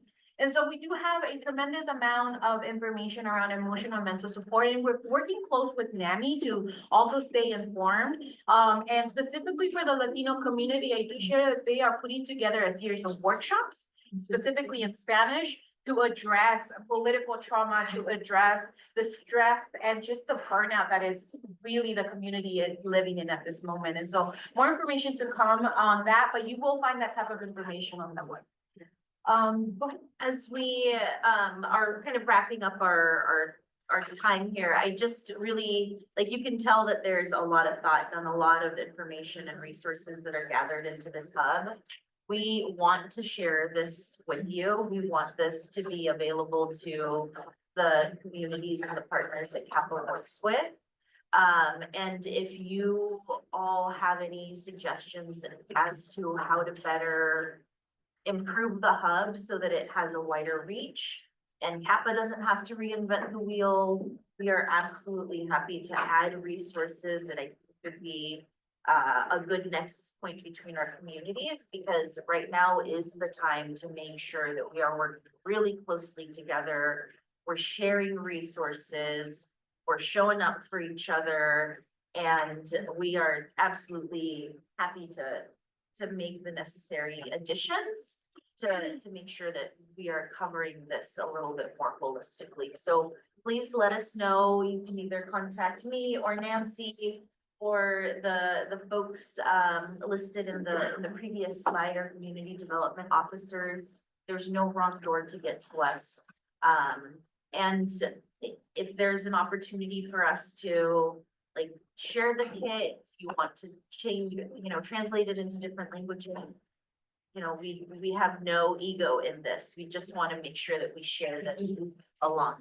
And if I may share one last thing, for a lot of the resources that we have tied into our hub, those resources are available in a variety of languages. So we already identify them. It's only a matter of linking the languages that you guys need. And so that also facilitates whether it's a link directly to the space that is housing the information or to a PDF or a marketing item. Like that is not a huge lift because we already identify where it's housed. And those folks are on it. They are having their material available in a variety of languages. And so hopefully that also helps cut some time of searching. So, I think we're at our time, but, in the slides, if you received a copy of them, you'll see both, mine and Nancy's contact information. We're here for you all. Maria, if you don't mind, Mary and Nancy, if we could just open up the floor for some questions real quick Yeah. from the commissioners. Are there any questions, commissioners, or comments on this incredible work? I'm just like Yeah. so blown away by this, and I'm like, thank you for putting the thought and care into it, and just proactively supporting your communities, and then also, offering the resources to ours. Like, I just think about, I'm an immigrant, and I think about a lot of like my relatives and folks who are, particularly those who are still like, not US citizens. It's a very, very scary, like you said, traumatic time. And just the fact that like talk to the showing up and like, we got you, we're here for you. Like, I have so many feels just seeing this resource, and just really appreciate y'all and the work that you've done here. It's a lot of hard work. Yeah, a lot of hard years, all years. Commissioner Leeson, Vice Chair? I carry the same sentiment, totally, like, this is like amazing and an incredible resource. And I was actually going through the website while you're talking and just kind of navigating some other things as well, and I appreciate the in-language aspect, and I think that's a big thing for AA and HPI folks is that, we have 50 different languages or 100 different languages. But I'm wondering, like, how did you do the translation on the website? Did you contract it out? Did you do that as staff? Like, how did you build that out? So there's parts of it that a lot of the material when it comes to data that is featured from like CAPAA, that we've had that translated and created. So a lot of our data is being pushed through there. The websites itself, like the pages itself, a lot of it was in-house because a lot of us are bilingual in my team. So we're able to do that, and that's also a plus. But we also do have the ability, and there's some of it that we did take out to a translation just because of the volume of content, right? But a lot of it is done in-house. And also we are featuring a lot of work from our partners, and a lot of that is already available in Spanish from them. So that also facilitates a lot of this. So it's just honestly like bubbling it up and sorting it in a way that makes it easy to access, digestible, and just a easy experience. I guess that's the best way. I like that, CAPAA is currently working with some of your partners to get things like this translated in English. The state government keeps on contract translation services, so you're not using Google Translate. They're actually paid translators who are native speakers who can help translate state government resources. And we're working on it to get some of the resource translated to Asian language. That's great. Harder than Spanish usually, this takes a lot. Are there any other questions, also from our commissioners online? I just say thank you. So I'm from Franklin County, 55+% Hispanic. And this would be a great resource for them, but also once you get a large community, they share their information within each other. So there's benefit there, but in our Asian community, it might be 5%. And they don't all speak one language like Spanish, so, and they don't know where to go. But if we could get your information translated, or even if there was a toggle button to go translate in multiple languages and you could add over time, that would be, it would just be game changing, life changing for some of the people that when they come to us, we don't know where to send them for these resources in the language barriers. So thank you for being willing to share. And then our commissioners online, Are there any questions? are there any questions online? None for me, thanks. Just to thank you for all the work that CAPAA has done, and for me representing Yakima County. So thank you so much. But we'll make sure to share out Nancy and Maria's information on CAPAA. I want to say thank you personally. Thank you for your servant leadership and for being here together and standing at such a time and being collaborative. And it's very important to show that. And I see you, we hear you, and thank you for loving on our communities. And we look forward to the joint work together and really doing the good work for future generations to come. So with all gratitude, we want to say thank you for your time, and we look forward to more collaboration, future generations to come. Thank you, Maria. Gracias, Nancy.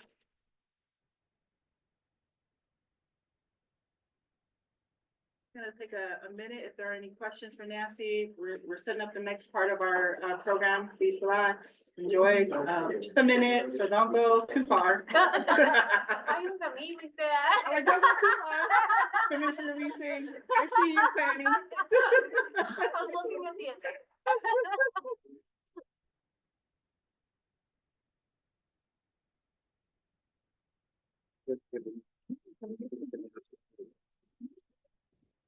Let me know.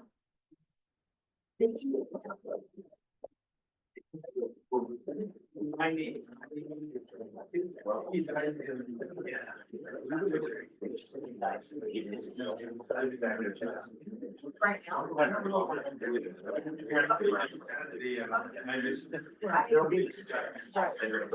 Sorry, my brain is. Like, what's.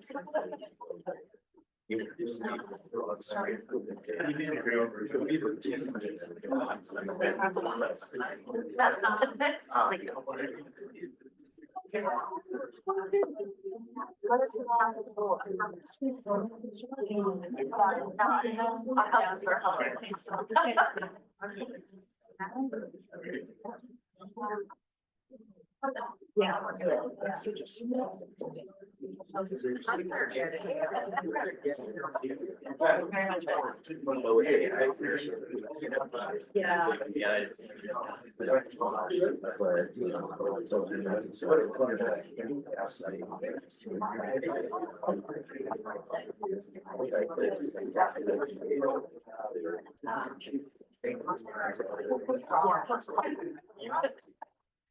Hi,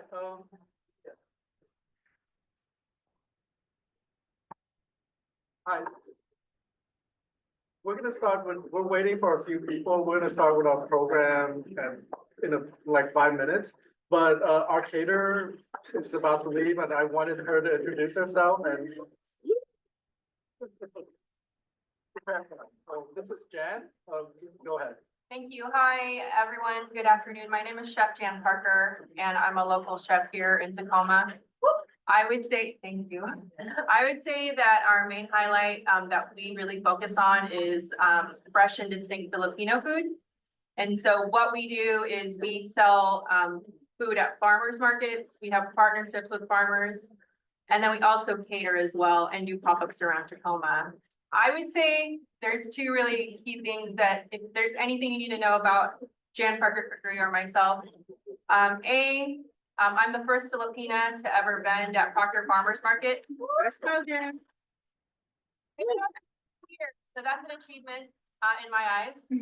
Second, we submitted a proposal to the Hilltop Housing Project and we were granted a huge space, a restaurant space. And we are now building it out. And we're intentionally really trying to hire people within the neighborhood. We hired a Filipino architect. So we really want the whole build out to represent basically what our business represents, which is A, highlighting Filipino people, B, putting the spotlight on underrepresented people. So you want me to go over the menu? Yeah, that'd be Sure. good. Yes, indeed. Indeed. I'll go over the food now. Thank you for listening. Okay, we have a vegan lumpia with potato, corn, and onion with sweet and sour sauce. And then we have a kimchi fried rice, has garlic, lots of kimchi. You'll see when you get up there.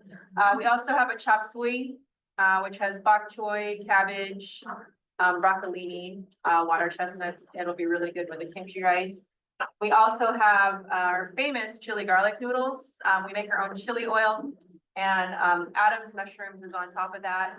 It's our farmer from Proctor Farmers Market. And then the last item is our Jufran banana ketchup, which we make our own banana ketchup as well. So I hope you enjoyed your meeting today and I hope you enjoy the food and stay abundant. Thank you. Thank you.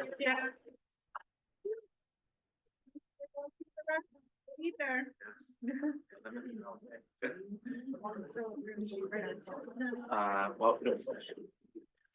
Okay. So we're gonna start the program now. So for lunch, for lunch, we're gonna honor a local hero. And I wouldn't say just a local hero, I think he's well-known statewide. But I think, and the perfect for this award, because he has been serving this community for so long. Now, I'll explain a little about the local hero award and the inspiration behind it. As a commission over the last 50 years, we have traveled throughout the state, meeting all over every corner of the state except the northeast corner. Because I don't think anyone here actually has been to the northeast corner of the state. But we have been to places like the Tri-City, Vancouver, Bellingham, and of course, meeting here often at our partner, APCC. So when we go to these places, we meet people, we hear about stories about community member and how they affect the community. And we wanted to honor those community members and this was the perfect place because we work often with this organization, APCC, and we hear a lot about the people who help this organization and help the community here. And for more on our honoree today, Art Wang, I would like to introduce our commissioner for Pierce County, Kendall. Go for it.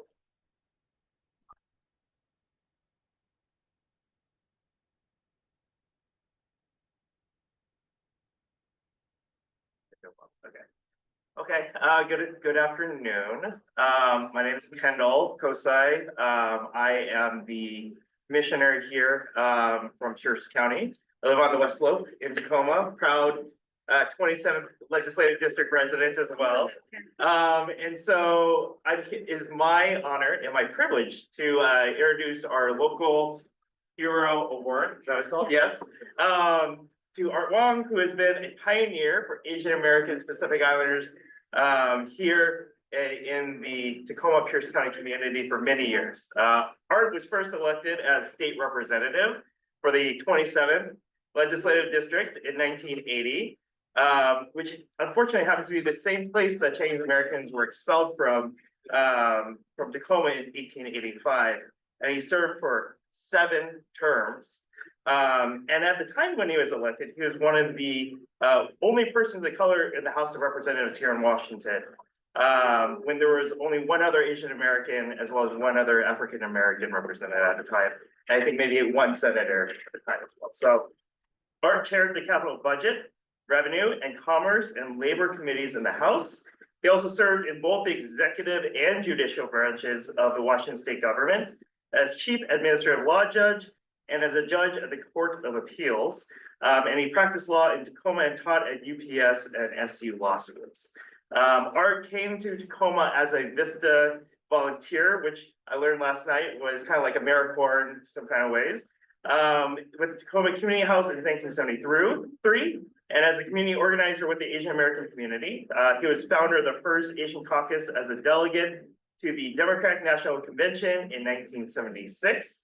And he was also co-founder of the Asian Elected Officials of Washington and organized training programs to recruit AA NHPI candidates and campaign workers. And one of those was his former legislative assistant, Velma Valoria.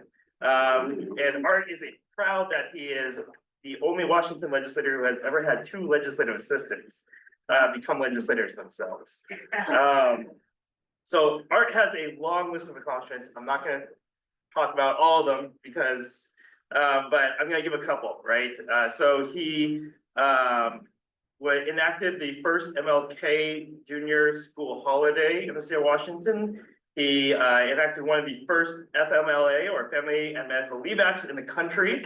He also was part of the Puyallup Tribe Lands Claim Settlement and co-sponsored the first initiative, increasing the state minimum wage, all of which were highly controversial at the time. And I think last night he was telling us that the last time a income tax was passed out of a policy committee in the state house, he was chair of that committee. So Art is no stranger to hard conversations, of course.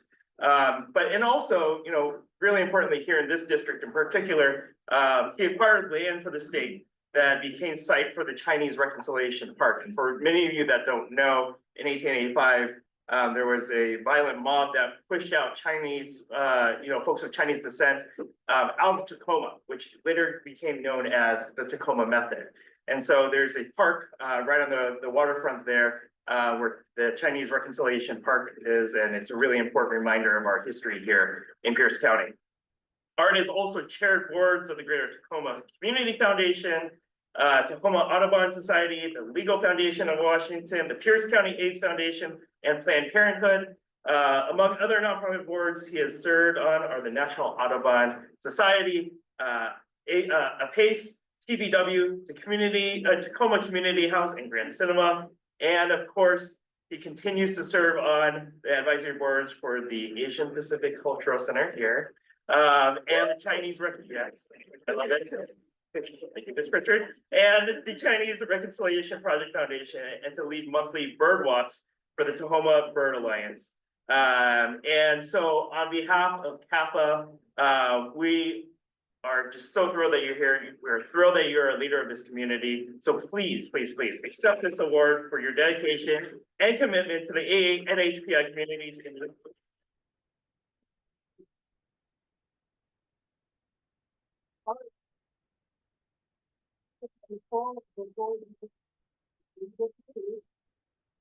we would like Mayor, our special guest, Mayor Woodward here. She also has some words of congratulations and to honor you. Well, I want to add to that, like you all may be seeing. I want to add to that. So Art Wong, did you say he had 2 legislative assistants who became legislators? Well, he had a page who became a mayor, which was me.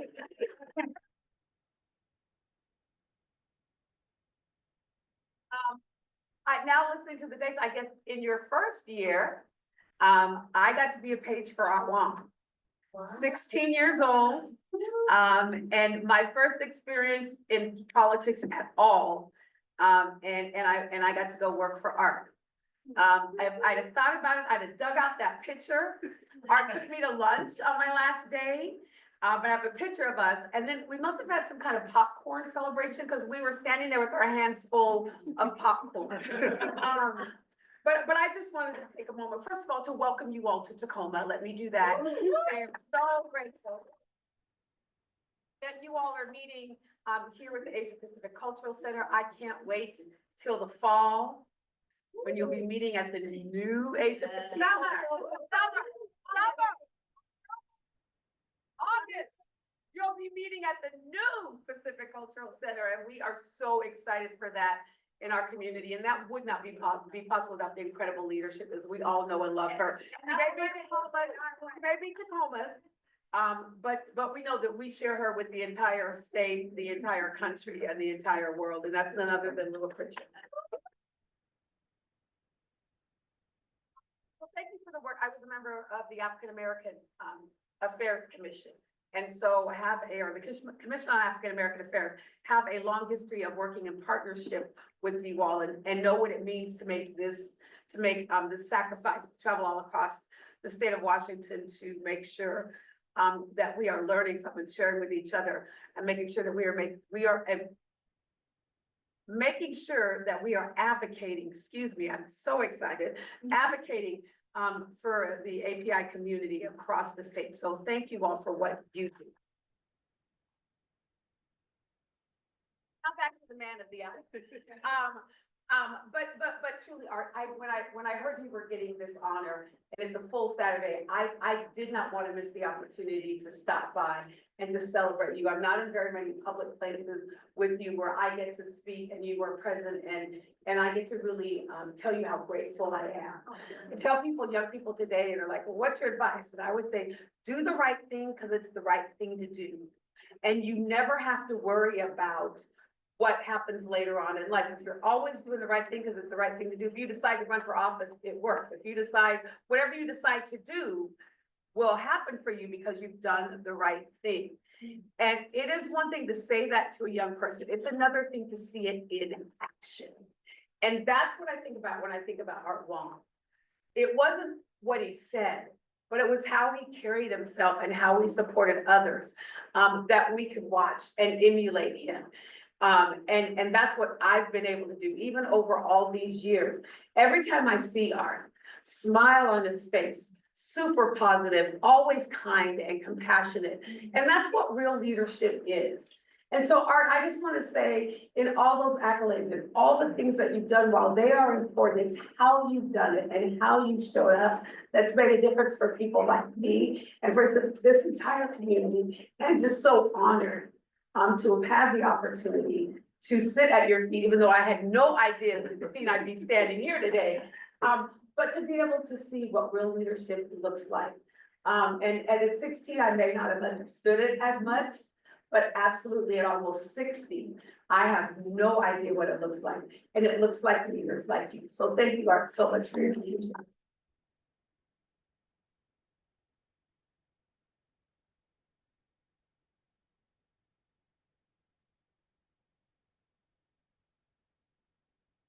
Thank you, Victoria. Thank you, everyone.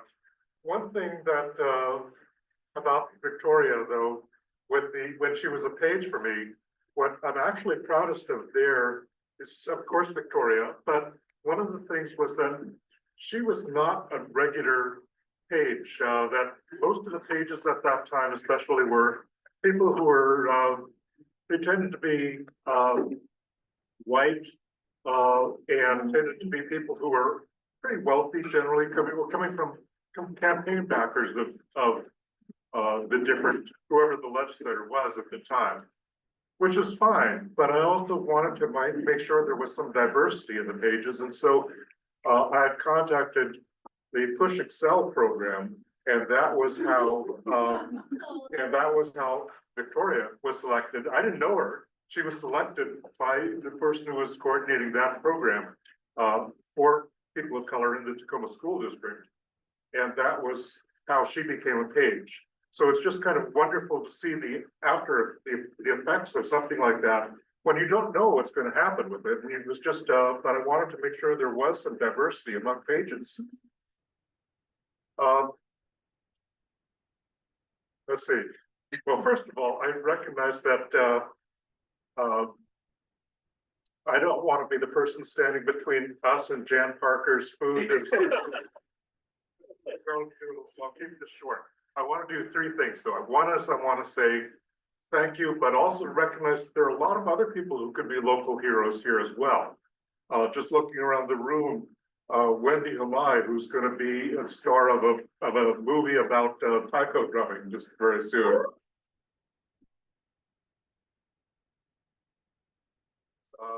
Liz Dunbar, who was former director of the commission way back when, and worked her way, was also head of the refugee program for the state, and was also deputy secretary of DSHS for many years under several administrations. And then became Tacoma Community. Then after she retired, Greg Tambara, who's been instrumental in all kinds of things, was the person who did a lot of the outreach to the Asian community during COVID from working for the health department and things, who managed that aspect. Ray Pasqua, who's been known from Wapato and Yakima in those days in that area, and being active with the Filipino community in those days. He and I are always mistaken for each other. It's funny. So anyway, I just want to recognize there are a lot of other people who could be recognized as local heroes and are local heroes. Second thing I want to say is just that I was asked last night about just the next generation or people coming up, and whether I was pleased to see or whether I was worried about that, and I'm not, because I've just seen so much progress with people coming in as the next generation of API leaders and things. With Lua's leadership, especially, there were just incredible young people who were present at the APIC Lobby Day, the Asian Lobby Day. And then just a number of you were here, but at the meeting with Governor Ferguson, that was kind of a follow-up to the Lobby Day. Just the people who spoke there and presented just did a great job with doing things. So it's wonderful to see, as well as just the variety of people, there's so many more people of color in the legislature and in government these days. So it's wonderful to see that, and I'm very happy, but we need to keep working on that next generation, whether it's push Excel people to as pages, or whether it is just doing it in various ways. Third point I want to make is simply don't quit. It's very frustrating at these times, just how hard things are. There seems to be a new assault on things from every direction, every which way. I'm involved with environmental stuff. I'm involved with legal stuff. And there are attacks on both of those systems, clearly, as well as people of color and immigrants and refugees, especially. But it is easy to just kind of shrug your shoulders and just, oh God, what's happening next? But it is important that we keep up the fight, that we don't quit. So thank you for your work in doing that, and keep up the fight, don't quit, and let's go eat.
We got rid of that. I think you guys all there.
Thank you.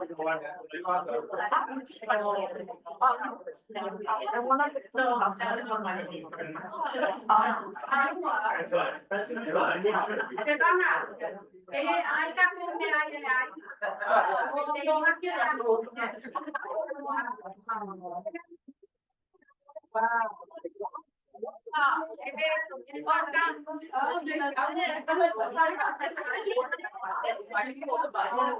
I said that picture are on my phone. I can show it.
To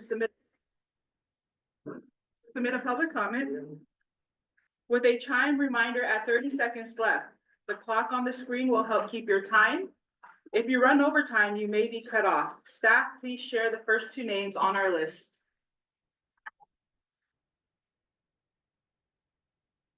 grab it. Oh, yeah, And then if you would please, if you're speaking for public comment, feel free to sit at the table so we can hear you well. Oh, and Mayor Presence, you're first. Go ahead and Sit at this table. at the podium so we can hear you. Okay. Practice. All right, oh, You got it. hello. Real quick, thank you so much again for choosing ABCC. I serve here as a mental health program manager, and we offer free mental health counseling with one of our licensed AA and HPI therapists, virtually or in person for all of Pierce County residents who have a financial barrier. But that's not my public comment for the day. Mother had just as a community active person, I just want to highlight another legislative bill I'm really passionate about. Sorry, I don't want to get too emotional, but Senate Bill 5104 has made it out of the Senate and is currently being considered in the House of Representatives, specifically in the Labor and Workforce Committee. I spoke on testimony for that this past Friday, and I just wanted to share one of the reasons why I'm passionate about this bill. It'll be the first bill to protect immigrants from coercion by their employers, being forced to work in unsafe working conditions, or if they are undocumented, being withheld checks or things like that. And it would create a pathway to report what's happening to these employees to LNI without being exposed to their employers. So right now, state law has protections for retaliation, but coercion happens beforehand. And I shared this example at that testimony, but Filipinos make up roughly 4% of the nursing workforce in the United States of America. But during the height of the pandemic, 1 out of 3 nurses who died in the United States of America were Filipino. Why is that? There are reports of nurses who are Filipino being afraid to say no to these unsafe working conditions where they were not provided adequate amounts of PPE, really long hours that made it really unsafe because their employer was threatening to take away their visa. And so I'm really passionate about this bill, not just for our Filipino American community as an example, but it's important to protect those who are most vulnerable. And we also have our last Philippine Consulate outreach will be April 5th through April 7th in Bellevue, Washington. And it's a free service extended by the Philippine Consulate before our reopening of our Philippine Consulate here in Washington State. Really excited about that. Just wanted to share it with the community if anyone needs passport or dual citizenship support, but gonna get our own. So, thank you. Thank you.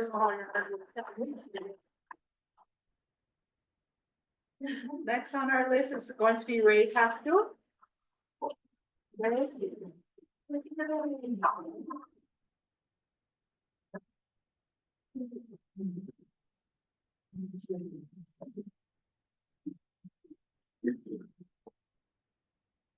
Here. Yeah. Greetings, commissioners, and I'm so happy to see you here in Tacoma. I live in Puyallup now, and but I still have ties to the Yakima Valley. I wanted to just mention 3 things that I have been involved in, and sort of as a representative of CAPAA, Emeritus Commissioner. First happened in November of 2024. And that was the recognition of the United States Department of Labor of 3 Filipino-American farm worker leaders. I traveled to Washington, D.C., where Larry Itleong, Philip Veracruz, and Peter Velasco were recognized by the United States Department of Labor and put into their labor Hall of Fame. And I was so happy that that happened. These were leaders of the United Farm Workers Movement who were there in the 1970s. They've all passed away, but they were posthumously, recognized by the US Department of Labor. And wonderfully, it was before the new administration, which probably would not have happened under the new administration. Sorry. Secondly, I wanted to have you recognize a Senate bill that's going to be reviewed, passed on Wednesday, March 26th this year. I was not feeling too well at the beginning of the year, and I said we need a vehicle to uplift our people. And so I wrote a resolution assisted by Mary Chris Castro, and we submitted it, and it was adopted, and it's being sponsored by Senator King of Yakima. And there will probably be other senators who will sign on to it. 12:30 on Wednesday, March 26th. The title of the Senate resolution is celebrating Filipino American educators in public education in Washington State. I wanted to recognize some people who have passed, and some people who are still actively working as educators here in Washington State and outside of Washington State. So in the resolution, it names approximately 20 Filipino American educators, some of them who have passed, but the Senate will be looking at and considering the resolution on that date. And I hope that you'll be able to come and help celebrate the contributions of Filipino American educators. The last thing I wanted to say to do is invite you to 2 events in the Yakima Valley. One is the 73rd anniversary of the Filipino American Community Hall. It's happening on Saturday, March 29th, and there will be a dinner and program and recognition at the Filipino Hall in Wapato the evening of March 29th. And then the Japanese hall Sukiyaki will be happening in the month of April also. So celebrations coming up, and I hope you'll be able to join us. Thank you to the commission. Thank you, Chair. Before we go to our next person in public, we're gonna go to Jasmine Alik. I see Jasmine Alik online for public comments. Yes, I don't have any comments to make, sorry. Okay, no problem. Thank you, Jasmine. The next person we have on our list is Lupe Salamoni. Lupe?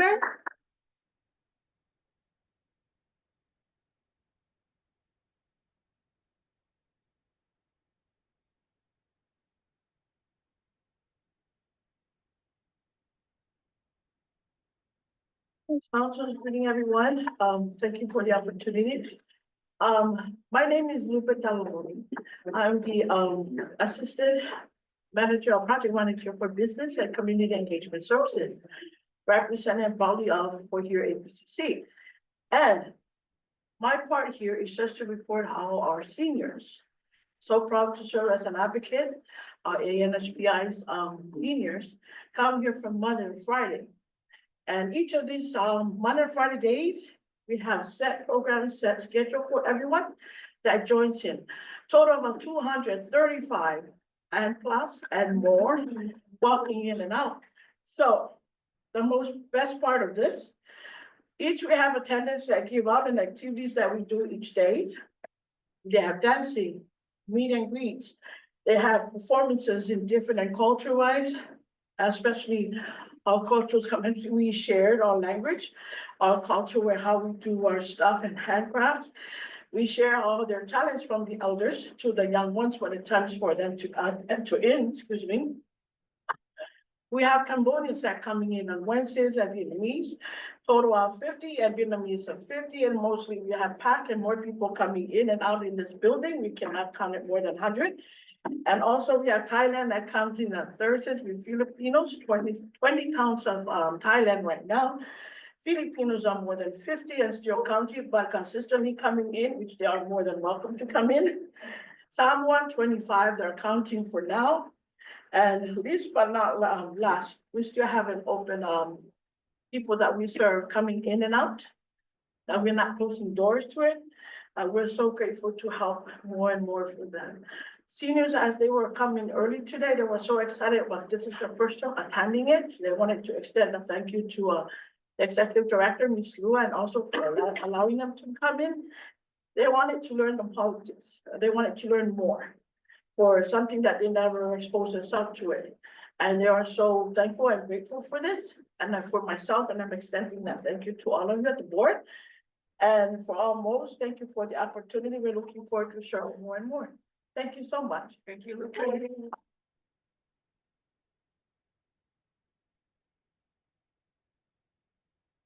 there anybody else? Is there anybody else? Yes. You guys want the best?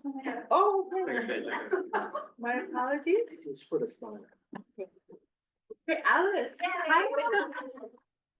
Come on, Ms. Bond, let's hear you, let's hear what you got. Okay, what do I have? Hi, thank you so much for being here and thank you for this opportunity to share a little bit about the organization that I lead called the Center for Ethical Leadership. It's such a great timing and thank you to Lua for letting me know to come. Honoring folks like Art and then Art sharing about Greg and Ray and especially Lua is exactly what CEL is doing. One of the things when we think about leadership, we're just thinking about hierarchical, somebody who makes decisions.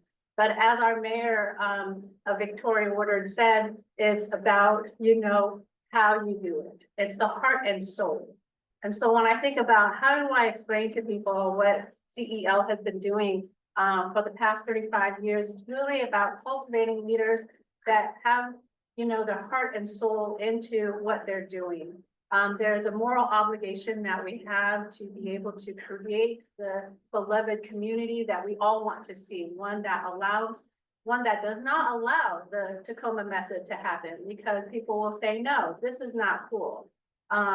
People who will say, you know what, we need to love on, all of our neighbors that are around us and, and do the actions and align their actions and behaviors with what they mean to say as to just saying the words and putting them on a sign. And I think that is something that is more important now, more than ever, to raise up our young people and provide them with a path that allows them to find and align their purpose, their passion, and then give them the tools so that they can navigate and hold spaces for our very diverse community. I am a person who just loves, my ex would say, why are you always on Facebook? I'm always on Facebook because I'm looking at all the different personality types and how people respond. And we actually, even though we all have, eyes and ears and a mouth, we also have a lot of differences and nuances of how we show up. And unless leaders are thinking about these things and holding space to allow us and remind us that we have some differences and we can work through them, we're going to rub on each other and be upset with each other. And we see that already. We see communities that are not connected because they had an experience. And this work that we do is deep, and it is to help people restore themselves. And also be able to be out there and serve. And we need more leaders that are doing that. I'm not saying that just because I work here. It is a passion. It is something that I've been doing for over, 25 years. It is something that I've been taught by my dad to hold a space. My dad actually, 27th district, had our little Chinese restaurant, up a little ways. And he created what we would term gracious space, but it was a place where we had our elected officials to the people who are in and out of incarceration all together. And he created this space to allow for connection. And he always had parties and hosted parties at a restaurant, and you could see the pictures because he passed.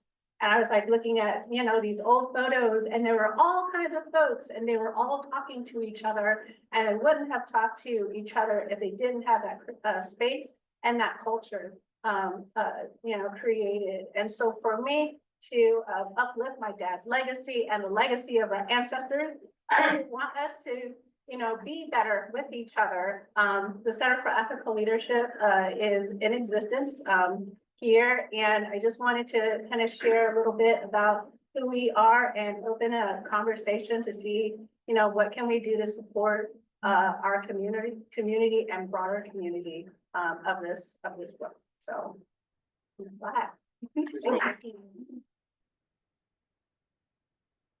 So, is it like a leadership meeting for young folks with their specific age? Oh, I'm sorry, I'm hard of hearing too. It's okay, me too. Is there a specific age for your program? Can you tell us a little bit more about where do you hold the classes, or what does that look like? Yeah, so we actually, it's for all ages. We in the early 90s, we had leadership program for young people, and now they're in their 40s and they're actually doing this and rippling out to the next generation. And so this is actually work, it is developed through research in moral, human leadership development and community development. So there's a science part, and it's also partnered and married with the ancestral wisdom of folks all around the world. And so I was actually sharing with Greg, I was talking to somebody from Ghana, and he was like, oh my gosh, you know, we have something just like Gracious Space, we just don't call it that way, but it is a way of how we hold space. And so we just created it in English words so that we can talk about it with each other. And so that's kind of that framework that we utilize, and we do it everywhere. I actually went to DC to meet with a client. I've done this, you know, virtually, and I've done this in space, and I sit on a couple commissions, the Washington State Public Health Advisory Board, and also the Pierce County Commission on Refugee and Immigrant Affairs. And of course, I use this process with our teams, and we were able to, for FAB, create a more robust recommendation to the state. We have our report out, and it was because we created a space that allowed for those different perspectives to come out. And we were able to have different members, you know, actually pause instead of steamrolling things through and say, you know what, I have a challenge. You know, even before we went to, you know, ready to print, we still wanted to talk about these things, and we really worked it out even more. And with CREA, I was late because I was receiving an award. Our team was receiving an award, and it was because we were able to go through this process and invest in how we want to show up with each other and how do we want to create that culture. And in any group, if we focus on those things, like what, you know, Art has done and Lua has done, you know, we all have a way that we show up a little better for each other. And then we're able to tackle some of those hard decisions. We call it Gracious Space, but it's not about holding hands and singing songs. It's about creating a space that allows us to really talk about those more challenging questions, those questions about race, those questions about finance, and all of those other things that tend to pull us apart. So my goal was to get to elementary school because I think that these skills are, you know, can be developed through age. And my dad was super smart. He was able to help cultivate me through my life. I'll tell you how old I am. But it is something that in his passing and my reflection in the past, you know, year was realizing that piece. Not everybody has a dad or somebody who helped, you know, develop them in that way. And so we have gaps within our communities. And so we have people who are looking at leadership as transactional And then we're really thinking about leadership as transforming, and soul changing. And that's something that's very counter to, some popular culture because you cry. I've worked with a lot of clients and they are on Zoom or they're in person and they have tears. And that is not something that, vulnerability is not something that popular culture likes. But unless we get into that space, that's when we can be authentic. That's when we can really, show up with each other, with our real masks. We'll take off our masks, say. So, yeah, those are great questions. Thank you for all the good work you're Yeah, doing. thank you, thank you.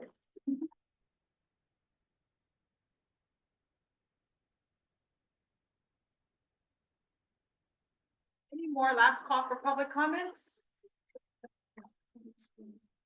Comments from the commissioners? Yeah, we're gonna skip roundtable, but think of this as roundtable for anybody who wants to volunteer to say something.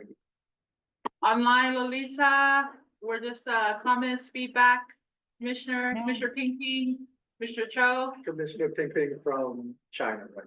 Okay.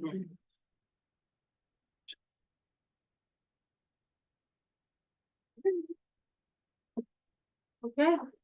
I just wanted to say thank you for your time today. We have some hard topics that came in today, as we all know what is going on. As a chair of this commission, but also as a person that strongly believes in collective work and advocacy, we have some hard times right now. And I'm gonna encourage you to step up. And you already are, but I'm gonna encourage you to give 150%. We've heard from the community today, we've heard from our elders, we've heard from our young people. And now is the time to put all of our energy into what we were appointed to do, right? And that is to move the work forward in a good way, collectively across, help each other, encourage each other. We just heard from Alice about these great leadership programs, transformative. She's absolutely right about the Western framework and how, our culture, Western culture and ideology that we currently live in, doesn't allow for that type of, emotional display, right? But we as Asian American, Native Hawaiian, Pacific Islander communities believe that that is healing. It's good for us. That's how we are able to make collective decisions, right? And so hone in on your cultural values, hone in on the good that you believe in, look across the state who is advocating, look at the community leaders within your districts, within your county you are accountable for, and start bridging, right? And we had Cha today come, we had CAPAA show up, a commissioner from CAPAA. Now is the time to really go to work and roll up our sleeves. But also I want to make sure that you all are mentally healthy and taking care of each other and drinking your water, because this is we're in for a long haul, okay?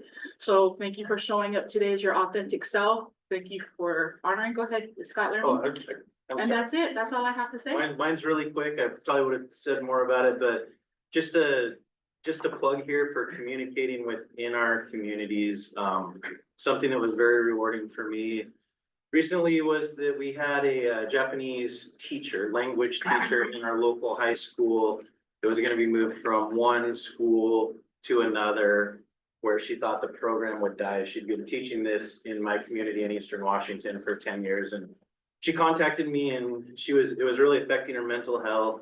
She didn't feel supported by the school district. She was talking about moving back to Japan. She'd been here for 20 years. And kind of giving up on this program herself. And she said, can you help me? So we talked through it. We went to a couple of board meetings. I told her to get some kids because much like the impassioned stories that we heard from you guys today, I said, I served on my local school board for 10 years. A board hearing impassioned pleas from students or from the community is much more impactful than commissioners or board members saying what they think. So she got 15 kids, several of them were Asian American, some were Russian, Ukrainian, Caucasian, Hispanic.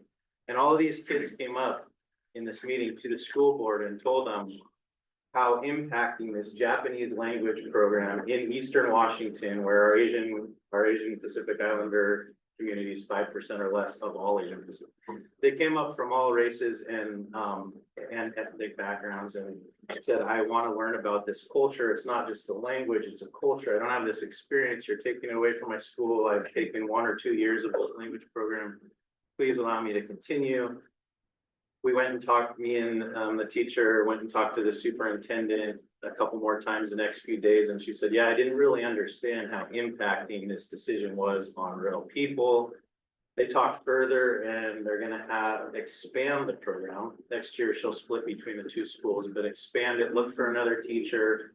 She told them, and the superintendent said, we can't find anyone who wants to teach Japanese in Pasco. And she said, well, where are you posting, right? And you have to go to my Japanese, network nationwide and post this. And I know there's people who would come to Pasco to teach Japanese. So they're gonna expand it, but it just takes us talking within our communities. We talk a lot about state level stuff, but we can all go do stuff in our own communities and have those conversations. So thank you. That was a little longer than I thought. But No, if I could, respond, that's exactly what APIC is all about.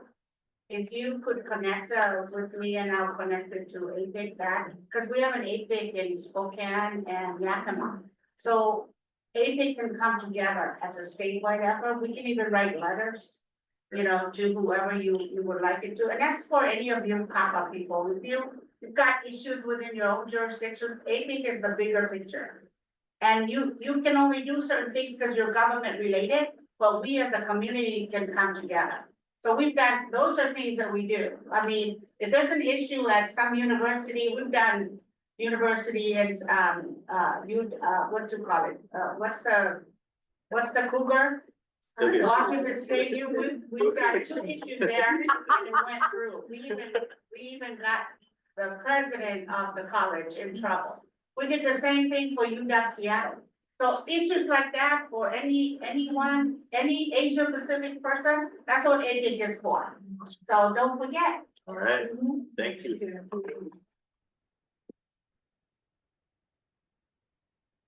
Any other comments? Okay. We have reached the end of that concludes the public comment portion of the meeting. At this time, any commissioners have any items for the good of order, such as events or anything like that? Anybody online? Okay. That brings us to the end of our agenda. The time is 1:31 and we are officially adjourned. Thank you.